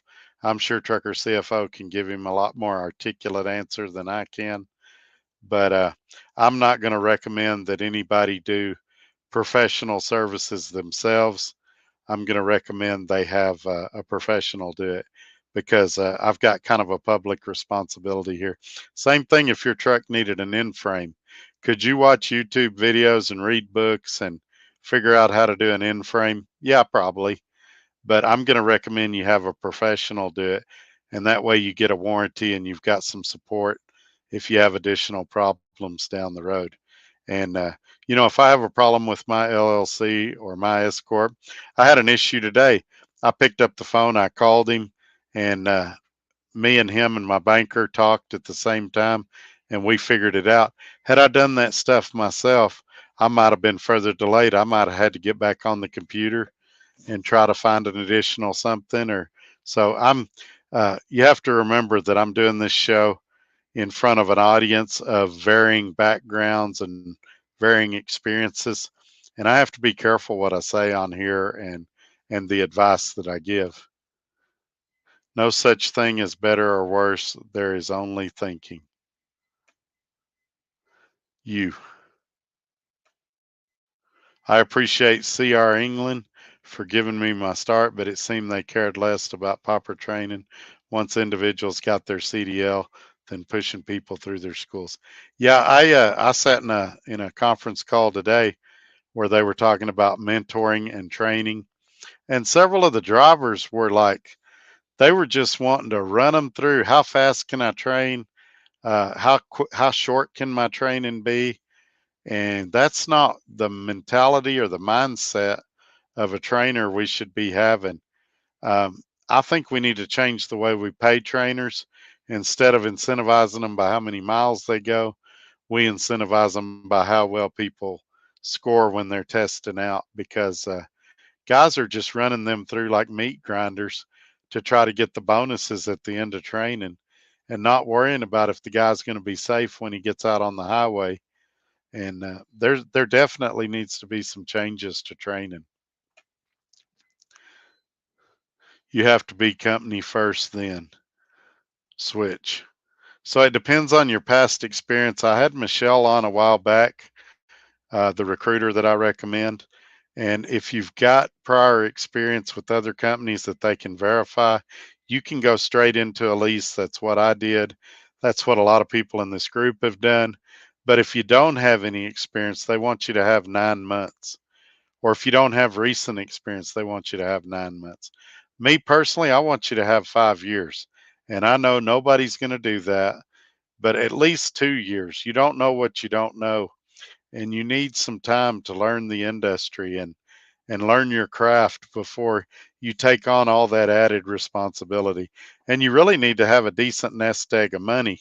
And nobody listens to me about that either. They show up at orientation broke, and then their truck breaks down on the first or second trip, and they're having to advance a bunch of money, and then they're in the hole and they can't pay their bills, and then all of a sudden a month later their business fails because they didn't lay the proper foundation to be successful. Prime is 156 payments, which is 3 years, around 1,200 a week with a $100 balloon payment, and you get the titled. I started there this past Monday, so I have the latest numbers. Well, then they've changed it again because I talked to them, 2 months ago, and it was, they had the one lease that was 3 years and you never owned the truck. And then they had the one lease where you had to put the 14,000 down and you couldn't take the truck anywhere else. So maybe they've added another lease. And again, I'm not a recruiter for Prime. I don't work at Prime. I hadn't worked for Prime in over 20 years. I think I left 2004 or something. 2004, 2006, something like that.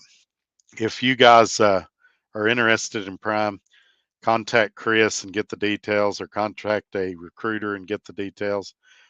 If you do contact Prime, tell them Chris Bollinger sent you, and we'll go from there. Critical thought separates the happy and successful from the unhappy and unsuccessful. Freedom's reading fortune cookies tonight. No, I appreciate that, Freedom. Dude, that sounds good. Prime has a balloon payment at the end of the lease. That's what I thought too. And he said it's $100. I don't know. Maybe it is. Maybe he got a special deal. I don't know. You guys have to realize that when I get on here and do stuff public like this, I have to be careful what I say and what I claim. And I don't know. I haven't investigated Prime. Prime's not on my short list of companies I'd go to if I left Swift. So I just don't have that information. At some point, I may bring a Prime driver on and interview them. But even then, I really need a recruiter. And companies right now, all of them, not just Swift, are changing their information and the way they do things. So the stuff he's saying may be completely true. I just hadn't verified it yet. Terry says, thanks, Will. Hello, Pablo. Thanks for being here, man. He says, Terry Wayne, no problem. Chris, where did you choose to go over Prime? Chris went to JB Hunt, and I've known for a little while, but today's the first day he told me I could speak about it publicly. I think I've got to take care of a situation. You guys give me just a second.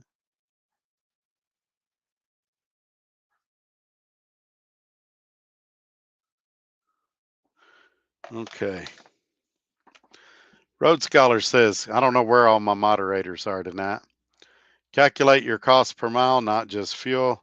Add your equipment rental monthly, add your monthly insurance, add your maintenance per mile, add your monthly lease payment, divide by 30 days. Yeah, that's something. Road Scholar did a video on this that was really good about learning what your actual cost to operate your truck is.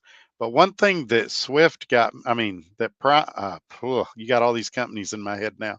One thing that Dart got me really good at was thinking of my expenses in a daily format, since they pay after every load. And prior to that, I always thought weekly or monthly. But if you can break things down to what they cost you per day, then it's a lot easier to calculate how to be profitable. And it's not rocket science, but Road Scholar did a really good video. It's been several months ago now about how to calculate those costs. And if you don't know how to do that, look that video up from him, and it'll be a big help to you.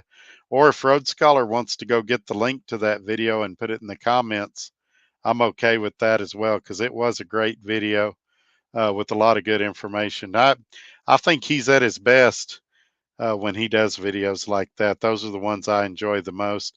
I know a lot of people like his workout videos and things like that, his investment videos, but his instructional videos on finances and stuff, I think that's some of his strongest stuff.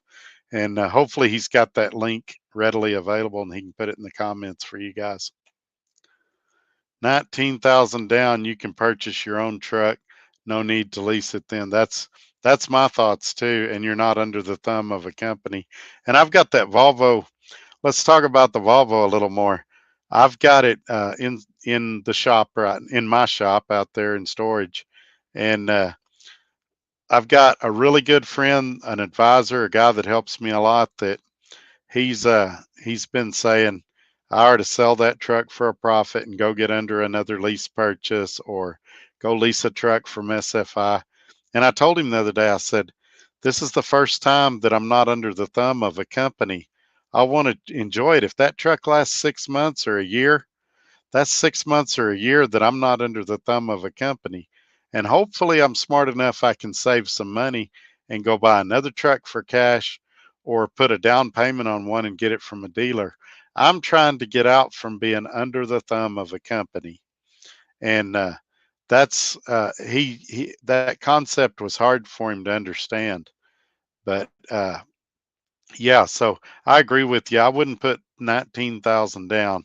anywhere at any trucking company unless that truck had portability and I could take it with me.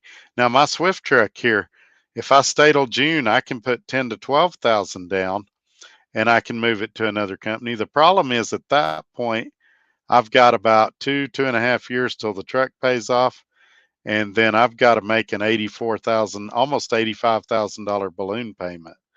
And so I believe I'd have a lot better shot of making that balloon payment here at Swift than I would at another company or pulling spot market. And the reason is I'm going to be totally honest with you. I make a lot of money at Swift because it's a large company and I get a lot of views on YouTube and things like that. If I go to a smaller company where I can run the spot market, a lot of that money goes away. I I still know how to drive the truck. I still know how to run the boards. So I'll still make money, but not to the degree that I do now. Hope you feel better or hope you get better, Wesley. Yeah, we're all thinking about you, man. And I want you to know that tomorrow I'm going to be having some phone calls about you. Keep in mind they're not going to tell me any of your personal stuff, so don't worry about that. But I'm going to let them know that I'm interested in your situation and the outcome of it for sure. Once you have your daily cost, you need to find out your daily miles average. Divide the daily cost by the miles. This is your cost per mile. Yep, I agree with you completely. That's it. And again, Road Scholar did an excellent job of breaking that down in his video. Okay, when you know what that cost is, email it to me, please, Sir Todd at truckertodd.net. And I'm gonna talk to Jimmy about it tomorrow too. But email me once you know what that cost is. Hey Todd, if Swift does not work out at the end of the day for you, is Crete's carrier a company you might look into? I talked to them about company position, seems great, but I need a more something. So let's talk about Crete. Crete is actually a great option for me here in Lubbock, Texas. They do have an owner operator program, and it looks like they would take my Volvo. The thing I've heard about Crete, and I don't know if it's true, I would have to do a lot more research, but Crete has a reputation of micromanagement. And I've heard stories about at 10 hours and 1 minute, they're calling, going, "Why aren't you driving? Why aren't you moving?" If you stop to go to the bathroom, they're messaging you, "Why'd you pull over? You need to keep going." Maybe they just do that to people with bad service records. I don't know. But I don't like being micromanaged. I'm an adult. I know when the load's got to be there. I know what I got to do to get it there. And I don't like that. It's kind of this deal like Swift's doing where they want us to stop by next Friday and get our mirrors checked, make sure they're in adjustment. I know how to adjust my mirrors. I don't need to stop running freight and pull into a terminal and schedule somebody to make sure my mirrors are in adjustment. But evidently, Swift feels we all need to do that. And so I don't think I need to do a call every week. But I mean, if there's good information in it today, I got some good information. I'll do it. But I think they are to make it clear when they announce it that it's optional for independent contractors. But today there was a lot of great information in it, and there's supposed to be another one next Thursday. And as long as I get good information out of it, then I'll do it, I guess. Yeah, Chris, hope all goes well there.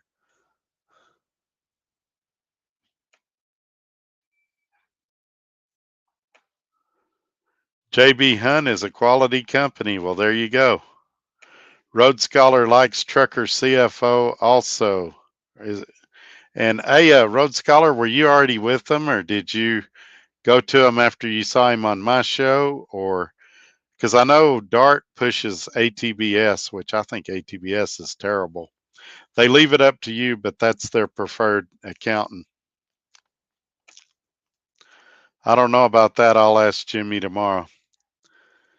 Yeah, I hope you'll get me some information. Email me when you know what's going on, Wesley. And again, I'll be talking to Jimmy as well tomorrow. I'm gonna get more involved in that situation. Can you transfer your LLC to another state? Yeah, somebody asked Trucker CFO about that, and he said you can.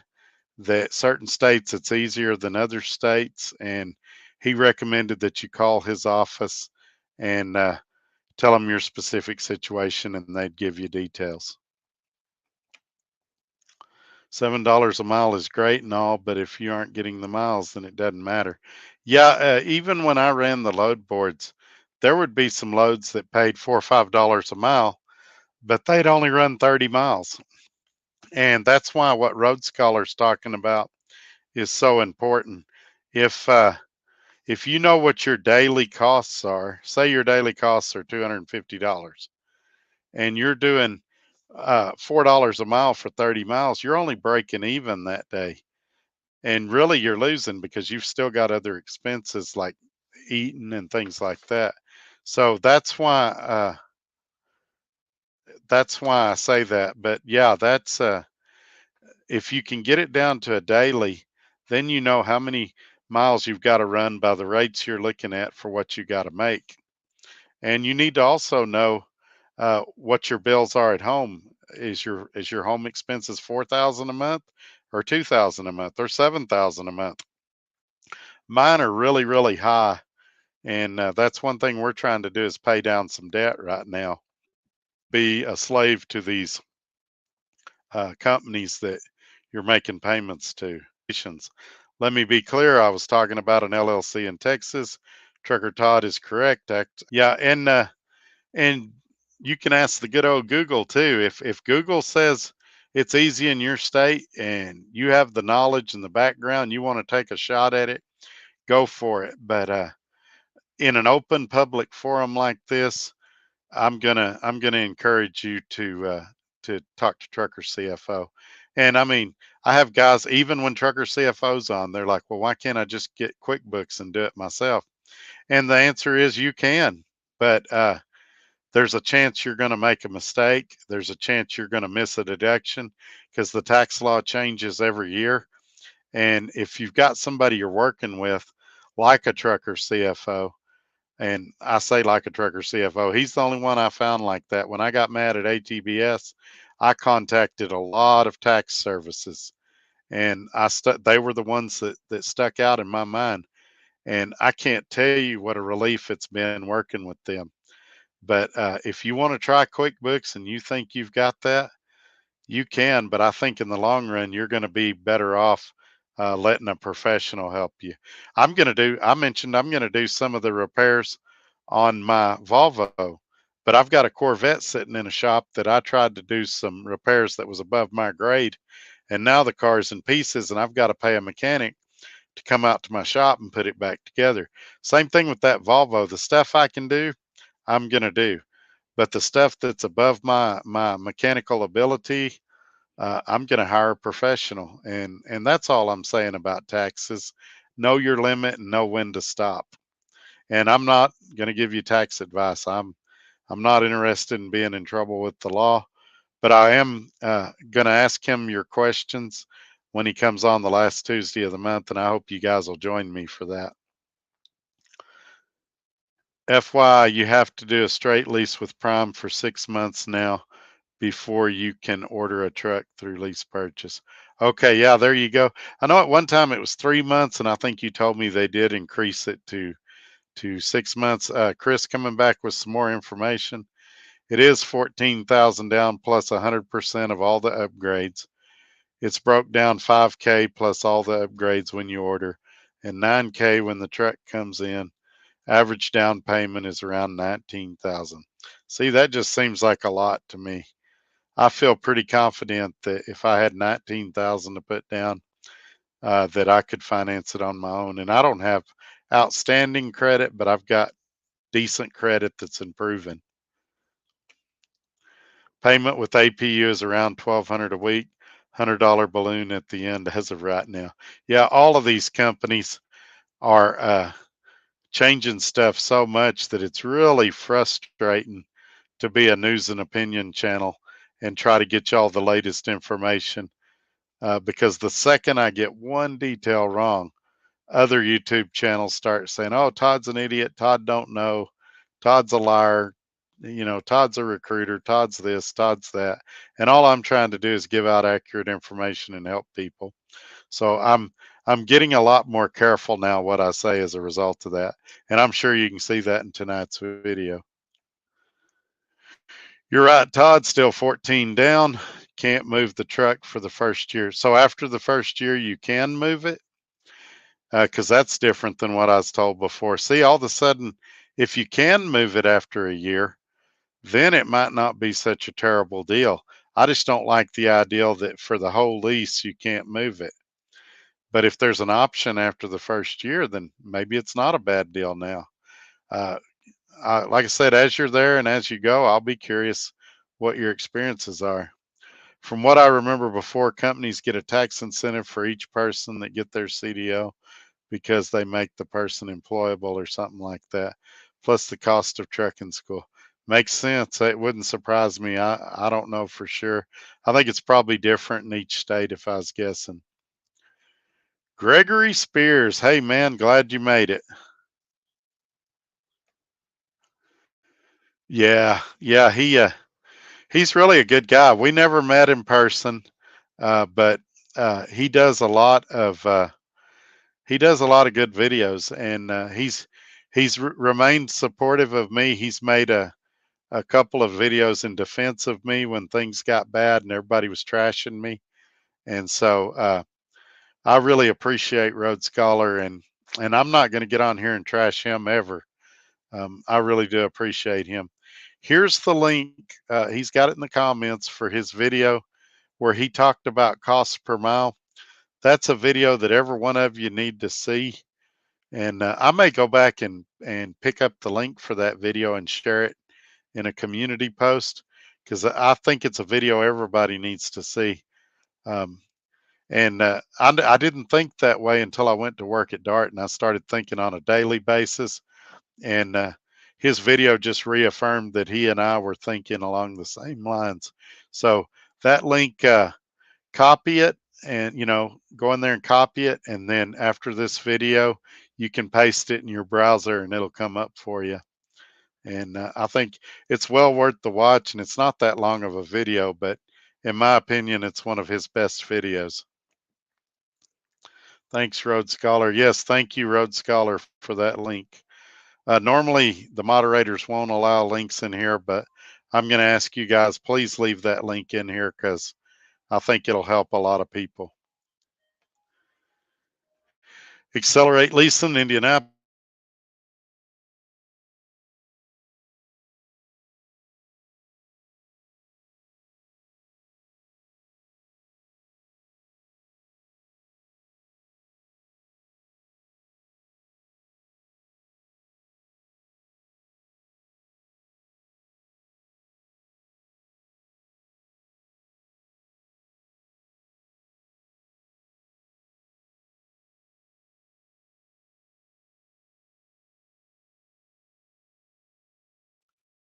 Okay, we're back up. Thank goodness.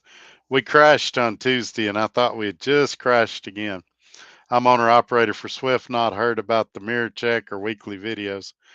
I'm just watching following distance and 30-minute pre-trip. Are you Trucker Todd of a terminal that's having a higher percentage? That's a great question, and I don't have the answer to that. They did say it was terminal specific. All terminals are not doing it. They also mentioned that they had one driver that did sideswipe a car, and that may be motivating some of this. And so, one thing Dart used to do, and they don't do it no more. I forget what they called the class. ETP, ETF, something like that. Every 8 months, they had you come in and do a class for a few hours, and their thinking at the time was that about every 8 months you forget to be safe or you start being complacent. And that was something great they used to do, and I wish they'd bring it back. I mentioned it to their safety department about how I really enjoyed the class every 8 months, and they said, yeah, they got away from it. He said he got an 18 Pro Star, 51,000 total with bad credit. That's not bad unless it has that max force engine. If it has the max force engine, I'm going to ask everybody to pray for you. But if it has a Cummins or even the, I don't remember, I think the A26 engine was out by then. The International A26 engine, it's a pretty good engine as well. My good friend Joe Wentz is here. Welcome, man. I didn't know you were in here. Prime had a video that a room full of new drivers around the second week of December, the bigwigs of Prime were asking them if they were going to pull a load on Christmas Day. Unbelievable. Yeah, well, it used to be worth it. A lot of companies used to give you a bonus if you pulled a load on Christmas or Christmas week, even. And now I think that's gone away at a lot of places. JB Hunt is a great joke. You will run hundreds of miles not paid, not looking for trailers, and you won't get paid nothing. Well, I hope not, because Chris Bollinger's a good guy, and I really want him to land on his feet. But hopefully, he'll have a good experience. But I know we used to make a lot of jokes about JB Hunt and Swift both. We had different acronyms of what JB Hunt spelled and what Swift spelled, and to keep ourselves awake at night, we used to get on the CBs and make fun of all the big trucking companies. We didn't mean any harm in it, but it was just cheap entertainment. ATBS jacked my taxes up to 14,000. Wow, wow! How long have you been with Trucker CFO now? So there you go. So um, basically, Trucker CFO saved him $10,000, if I'm reading that correctly. And now you see why I'm canceling the Tuesday show so that y'all can go check him out. I don't particularly like the channel he's on, but I'm going to make an exception just this once. And because I think he helps a lot of people. And then he'll still be on my show at the last Tuesday of every month. And we've got some more surprises coming. This channel's about to get a lot more informational, and not just for Swift people. No matter where you work, we're about to start having a lot more information. It's taken me a little while longer to set it up than what I wanted, but we're about to throw it in high gear and let it go. Freedom works. I fired Rail because of their micromanagement. JB Hunt was great until a new FM tried to micromanage me, so I fired them. Dart is so good to me. I think I'm stealing from you. So the important thing to get out of this message from Freedom is that if you work for him, he will fire you in a heartbeat. So you have no job security with Freedom whatsoever. RST is a good company pulling prime freight and prime trailers. They also go to Alaska. Well, there you go. If you know somebody at RST, get them to contact me. Let's try to bring them on one of the Tuesday shows. They may be a good fit for somebody. I'm going to start bringing a lot more companies on here in the future. Oh yeah, I've heard Little Guy works over there. I've never watched one of his shows, but so I don't know anything about him, good or bad. But I did hear that he worked over there.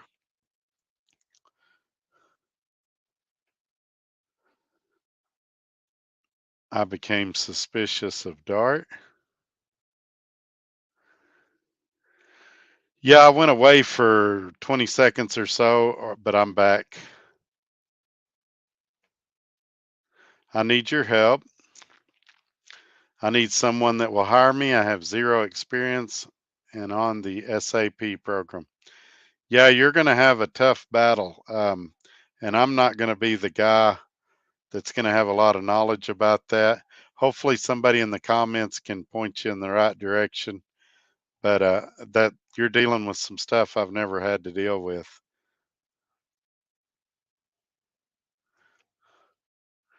Yeah, I already covered him. We talked about his truck and everything. Maybe you missed it.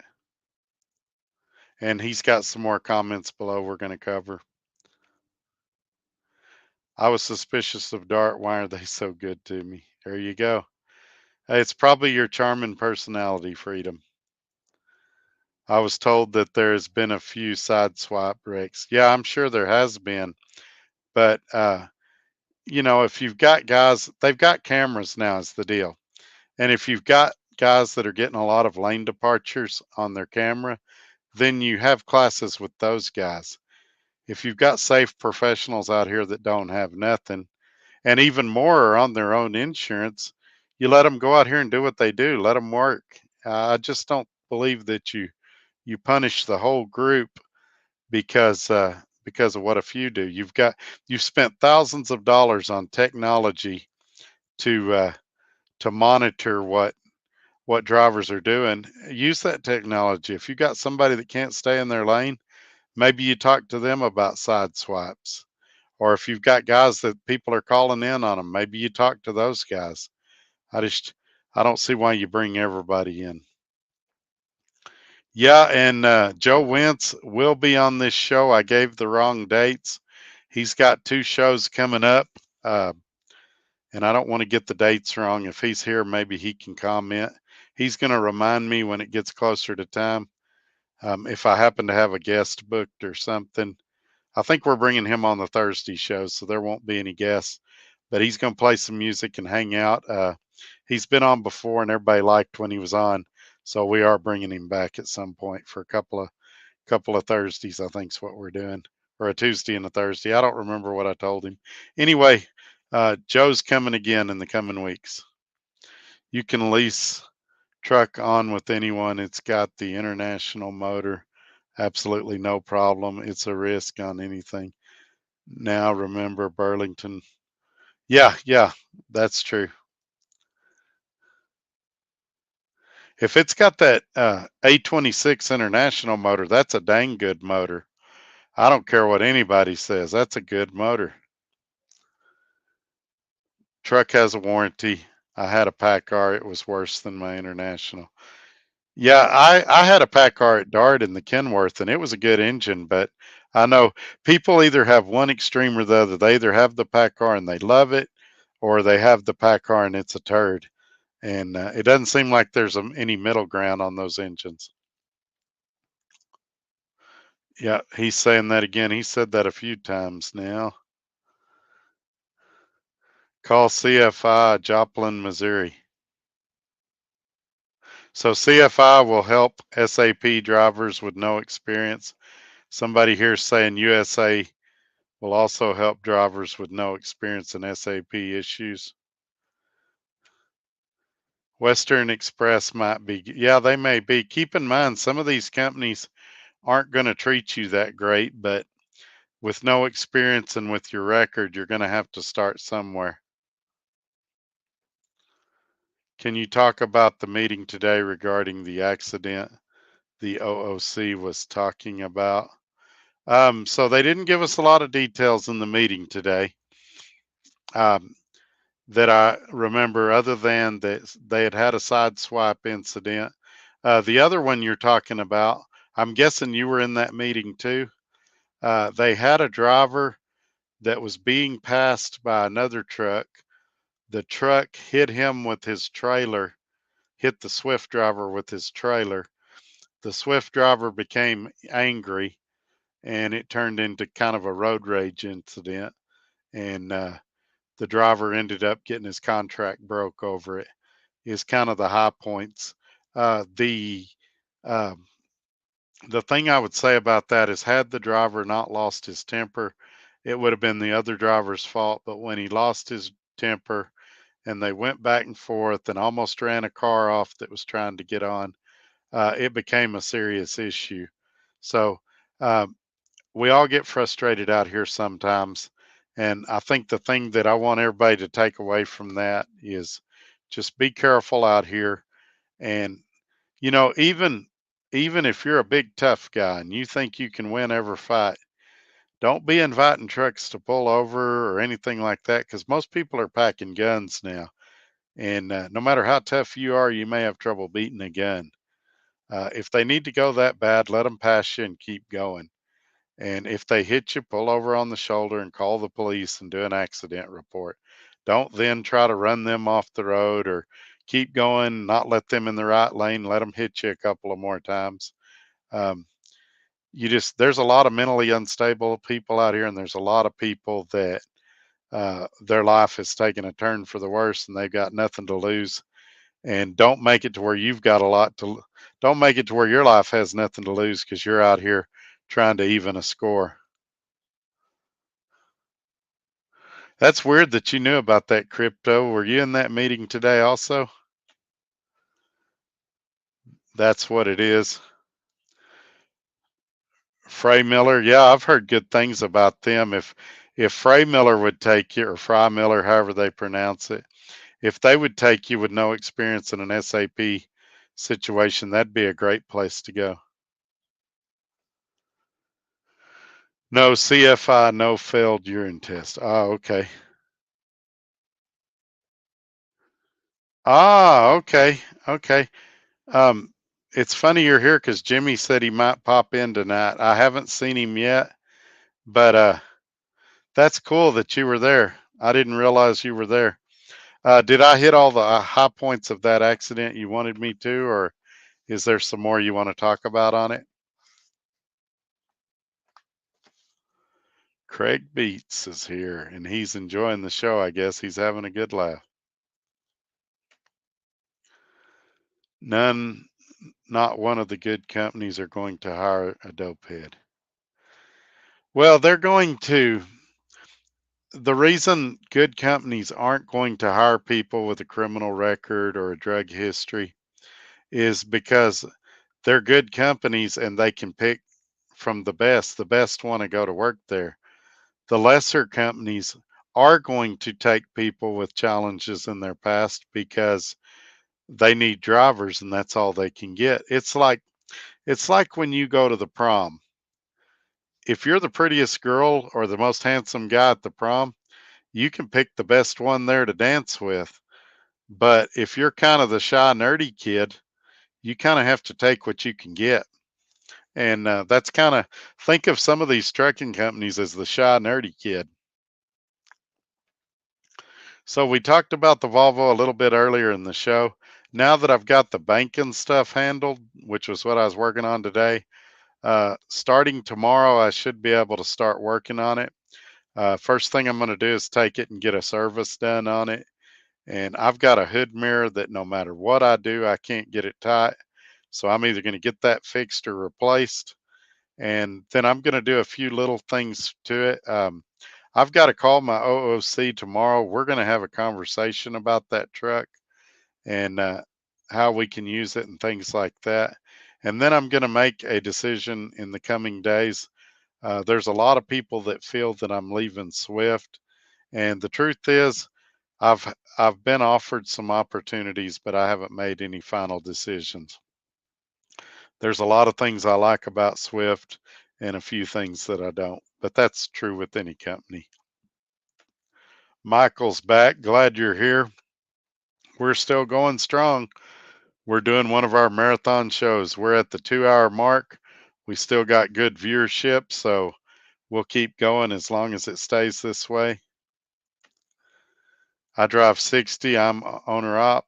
I started to notice that there is a truck driver now that Swift drives slower than they do, so they pull real close to you, knowing that you can't do nothing to them. Yeah, and again, back to what we was talking about a minute ago. That story about the road rage incident has absolutely nothing to do with if his mirrors were in check or nothing we learned in this phone call today will prevent road rage.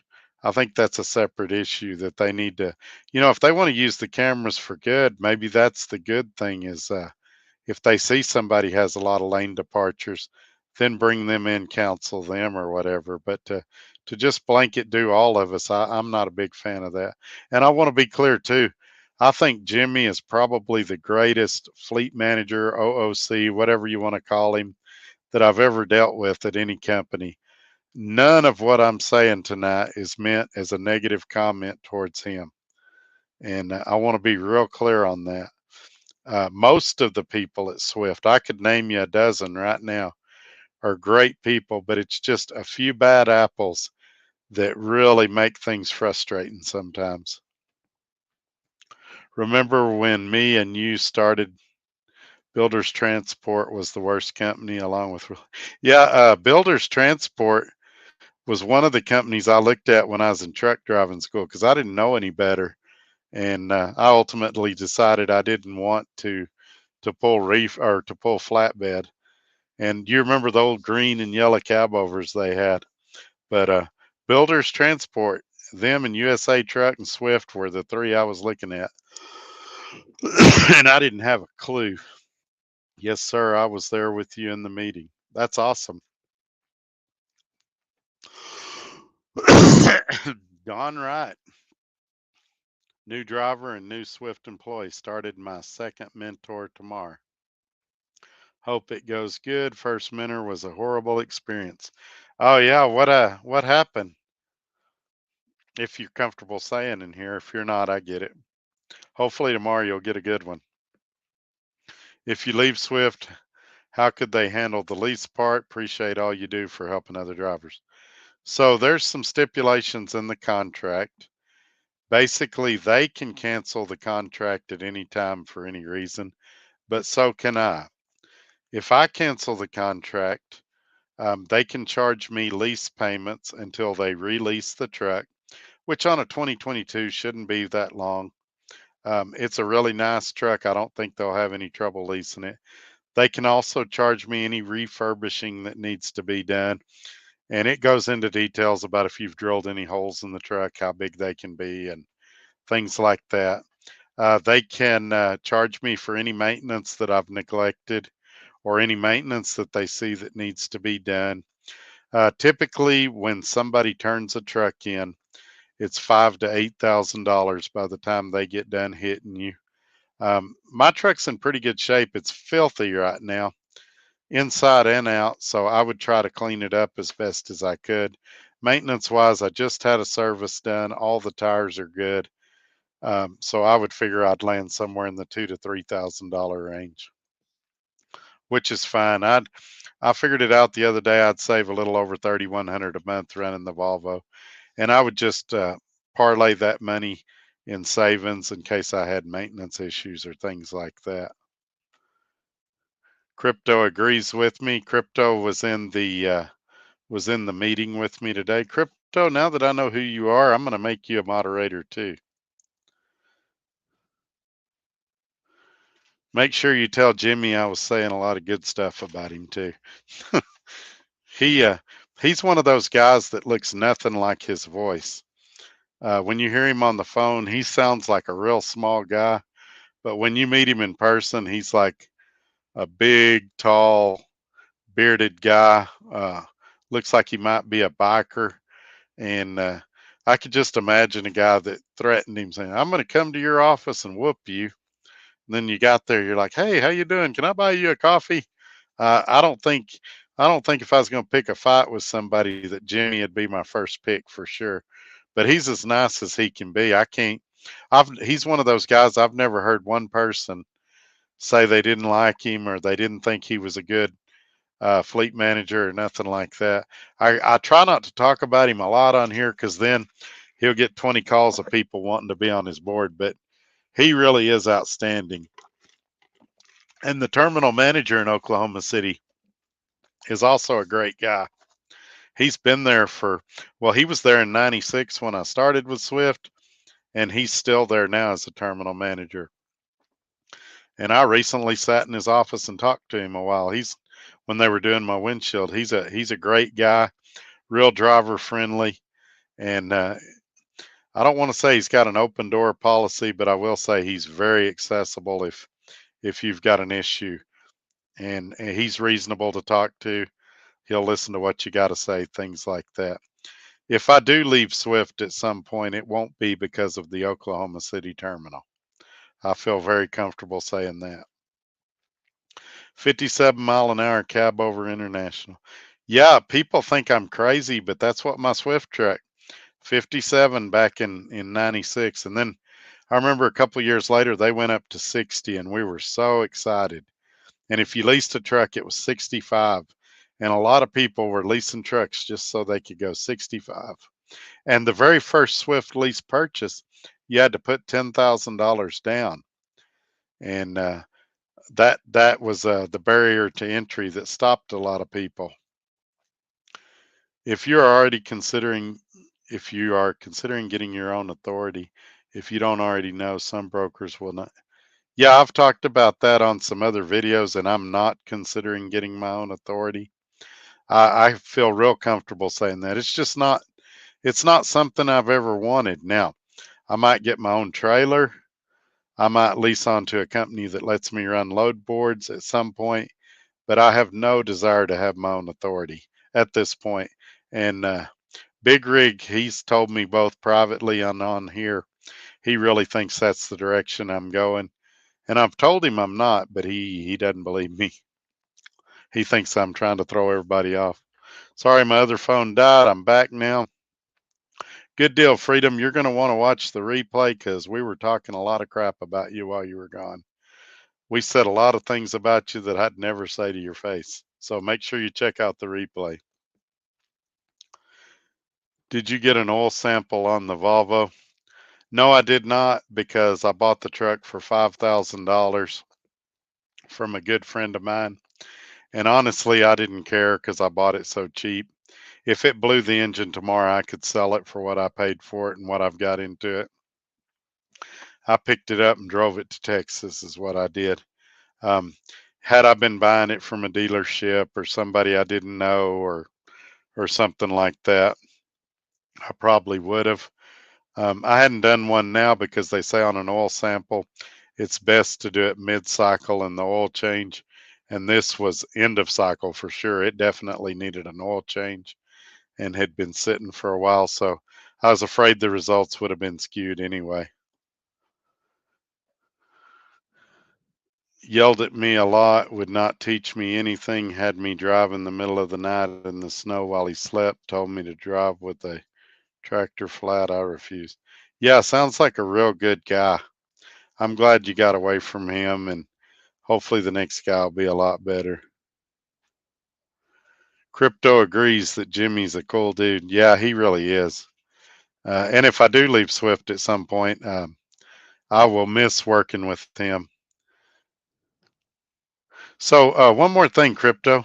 Which one were you in there? Are you comfortable saying your first name, or email me? That might be a better way. Todd at truckertodd.net. Email me in there.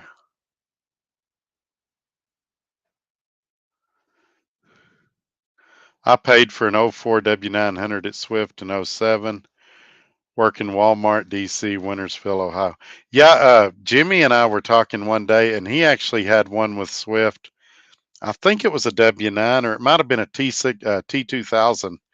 But Jimmy was actually a lease purchase guy at Swift at one time too. And Wesley says he's a 6 foot good guy. Yeah, he's over 6 foot.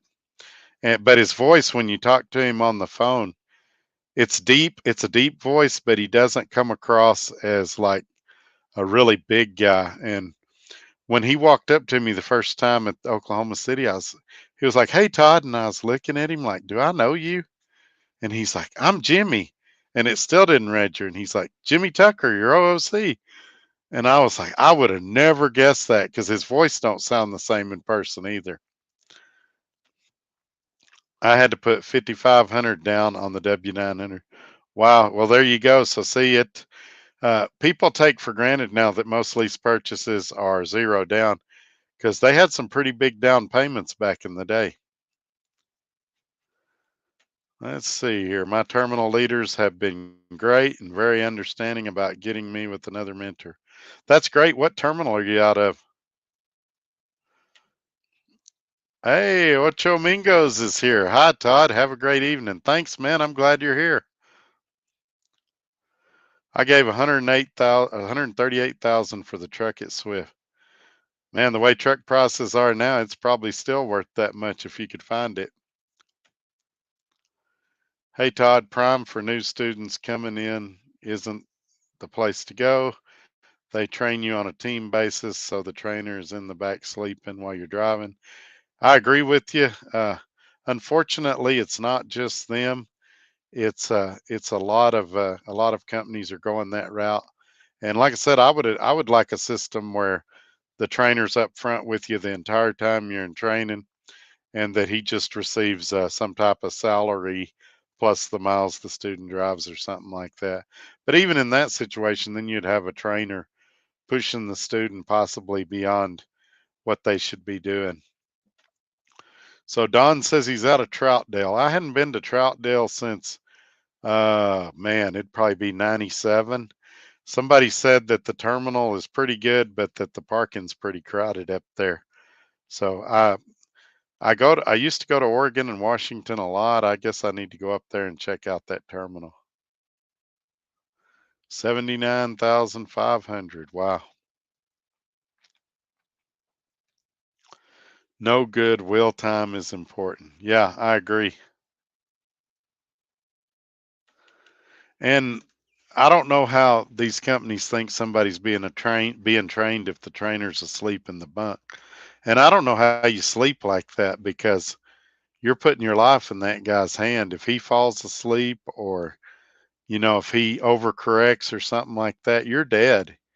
Even if you wear that cheesy little seat belt in the sleeper. So, yeah, I don't know. There's the problem that you've got in trucking is the people that are making the rules have never been in a truck. It would be like you and I making the rules for how to do brain surgery.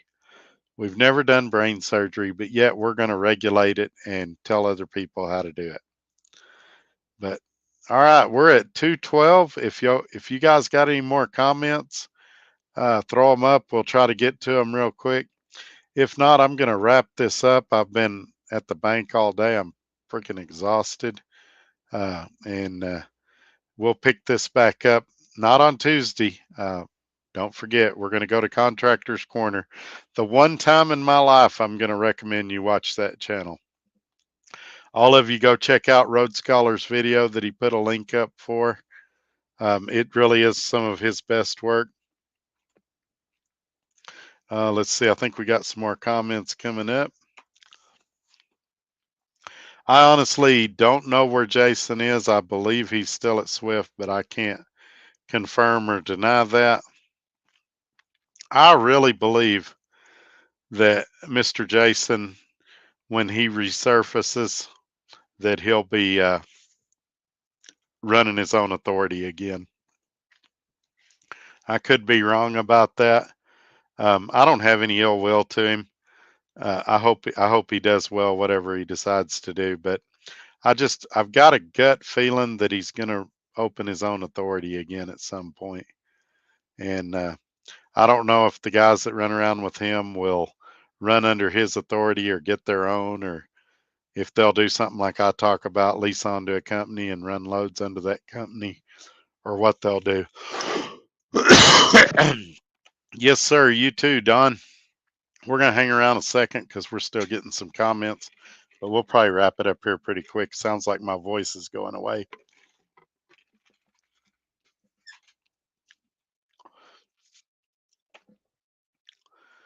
Thinking I'll keep my $1,600 a month truck payment. Well, there you go. Nothing wrong with that. Does he still have his international? So the last time I knew anything about Jason, he had a Freightliner on the MRP program. If he got an international, that's news to me.